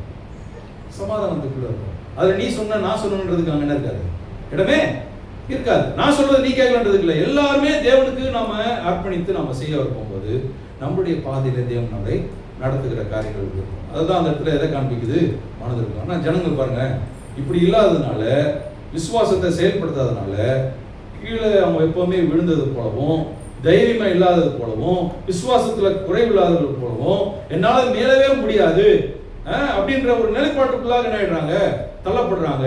அதுதான் ஆண்டவர் சொல்றாரு, அப்பேற்பட்ட மேய்ப்பன் எனக்கு தேவை கிடையாது. நானே என்னுடைய ஆடுகளை நல்லா பண்ணுகிறேன், நானே பார்த்துக்கிறேன், நானே டீல் பண்ணிக்கிறேன், நானே டைரக்டா இருக்கிறேன். அதுலதான் இனிமே மத்தியஸ்தரே கிடையாது. இன்னைக்கு யாரு, இன்னைக்கு தேவனுடன் திருத்துவத்தின் தேவன் உங்களோட பேசுவதற்கு அவர் முன்னே உள்ளவராக இருக்கிறார். ஆமென். அப்ப என் வேதத்தில் வாசிக்க போகும்போது, அவருடைய சமூகத்துக்கு போகும்போது, என்னை ஆற்றுகிறவர், என்னை தேற்றுகிறவர், என்னை அரவணைக்கிறவர், அவருடைய அன்பினாலே நிறைக்கிறவர் யாரு? என்னுடைய ஆண்டவர். ஆடுகளுக்கு ஒரு விஷயம் என்னன்னா, இந்த தலைகளில் பார்த்தீங்கன்னா சில பூச்சிகள் வந்து மேலே வந்து இந்த ஆடுகள் மேலே வந்து உட்காந்துருமா. அது ரொம்ப இரிட்டேஷனாக இருக்கும் அந்த ஆடுகளுக்கு. அது ஒரு மாதிரி ஒரு வைரஸ் மாதிரி உடம்புல உண்டாக்கணும்னா அதுலேருந்து அந்த அந்த அந்த கடிக்கிறதுலேருந்து அது வேற அதுலேயே முட்டெல்லாம் போட்டு அதுலேயே ஜென்ரேஷன் ஆகிருப்போம், வளர ஆரம்பிக்குமா பாருங்க அந்த ஆடுகளுக்கு. இன்னைக்கு ஆடு வளர்ப்புறது வித்தியாசம், நல்ல கெமிக்கலை நல்லா கண்டுபிடிச்சிருக்கிறாங்க. சில இடத்துல நீங்கள் பார்த்தீங்கன்னா ஒரு நேராக சின்ன ஒரு பாதை வச்சு ஆடுகளை அவ்வளோ அனுப்பிவிடுவாங்க. அது உள்ளுக்குள்ள ஒரு கெமிக்கல் இருக்கும். அதுக்குள்ள முங்கி ஏஞ்ச உடனே அந்த ஆடுகளுக்கு என்ன இருக்காது, அந்த பூச்சிலாம் அந்த அந்த டிசீஸ்லாம் வராமல் அந்த ஆடு நல்லா ஹெல்த்தியாக இருக்கிறதுக்கு இன்னைக்கு கண்டுபிடிச்ச காரியங்கள் அன்றைக்கு கிடையாது. ஆனால் மேக் பண்ண அதை கண்டுபிடிக்கிறதுக்கு என்ன பண்ணுமா, இந்த ஆடுகளே ஒரு காரியத்தை என்ன பண்ணுமா, அந்த இரிட்டேஷன் தாங்க முடியாமல் பக்கத்தில் இருக்கிற பாறைகளில் போய் அது அப்படியே சொரிஞ்சு முட்டி சில நேரம் அது வேகமாக முட்டுறதுல அவங்களுக்கு என்ன ஆகிடும், பாதிக்கப்பட்டு சில ஆடுகள்லாம் இறந்து போகக்கூடிய சூழ்நிலையே ஆகிடும். ஆனால் அப்பேற்பட்ட ஆடுகளை மேக் பண்ண பண்ணுவானா, அதுதான் 23ஆம் சங்கீதம் 5ஆம் வசனத்துல இப்படி வாசிக்கிறோம். எண்ணெயினால் 23ஆம் வசனம், 23:5 வாசிக்கிறோம். எல்லாம் சேர்ந்து வாசிக்கிறோம். சங்கீதம் 23:5 சேர்ந்து வாசிக்கிறோமா? என் சத்துருக்களுக்கு முன்பாக நீர் எனக்கு ஒரு பந்தியை ஆயத்தம் பண்ணி. இப்ப சத்துருக்கள் யாரு? இப்ப ஆடு ஞாபகம் வச்சுக்கோங்க. இப்ப ஆடு மேல ஒரே வண்டா கிடக்குது, பூச்சா கிடக்குது. இப்ப அந்த ஆடு யாரு? இப்போ நீங்களும் நானும். என் மேல என்ன இருக்குது? இப்போ பூச்சிகள் போட்டு அரிச்சு எங்க முட்டினாலும் வலி, ரத்தம், காயம், ஒரே போராட்டமா இருக்குது. இப்போ பாருங்க, என் சத்துருக்களின் முன்பாக இப்போ பிசாசு தன்னுடைய அக்னி ஆஸ்திரங்களை இப்படிதான் பூச்சிகளாய் வந்து நம்மளை இரிட்டேட் பண்ணி நமக்கு கோபத்தையும் எரிச்சலையும் நமக்கு போராட்டங்கள்லாம் கொண்டு வர வச்சு பண்ற நேரம் ஆண்டவர் அந்த சத்துருக்கள் முன்பதாக உங்களுக்கு என்ன பண்றாராம்?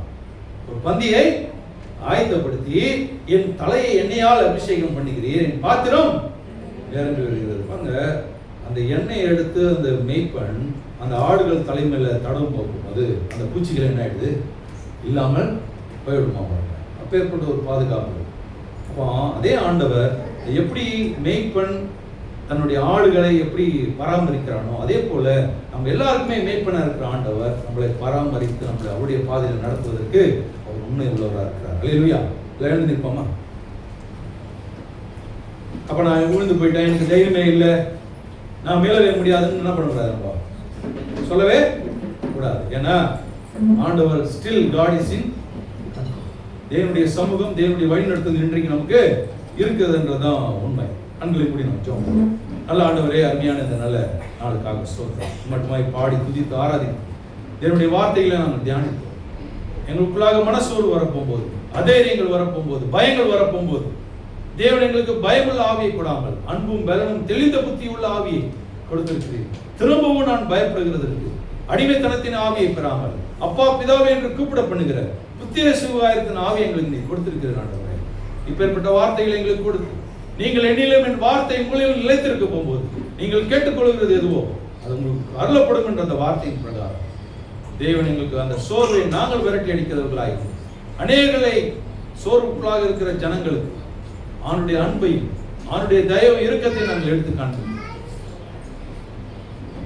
உங்களை விட்டு சேர்க்க கர்த்தர் எங்களுக்கு உதவி செய்கிறார். உமக்கு எல்லா துதியும் காண நாங்களே இயேசு கிறிஸ்து நாமத்தினால ஜெபிக்கிறோம். எங்கள் ஜீவனுள்ள எங்கள் பரலோகம். ஆமென்.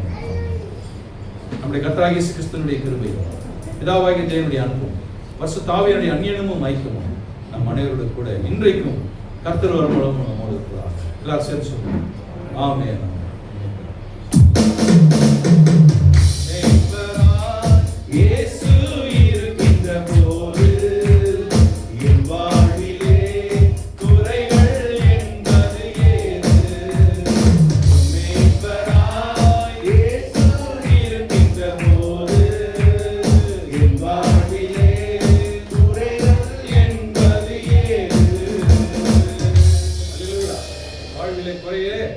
கிடையாது. ஏன்னா என் மேய்ப்பர் என் கூட இருக்கிறார். ஆமென். கர்த்தர் உங்கள் குடும்பத்தை ஆசீர்வதிப்பார்.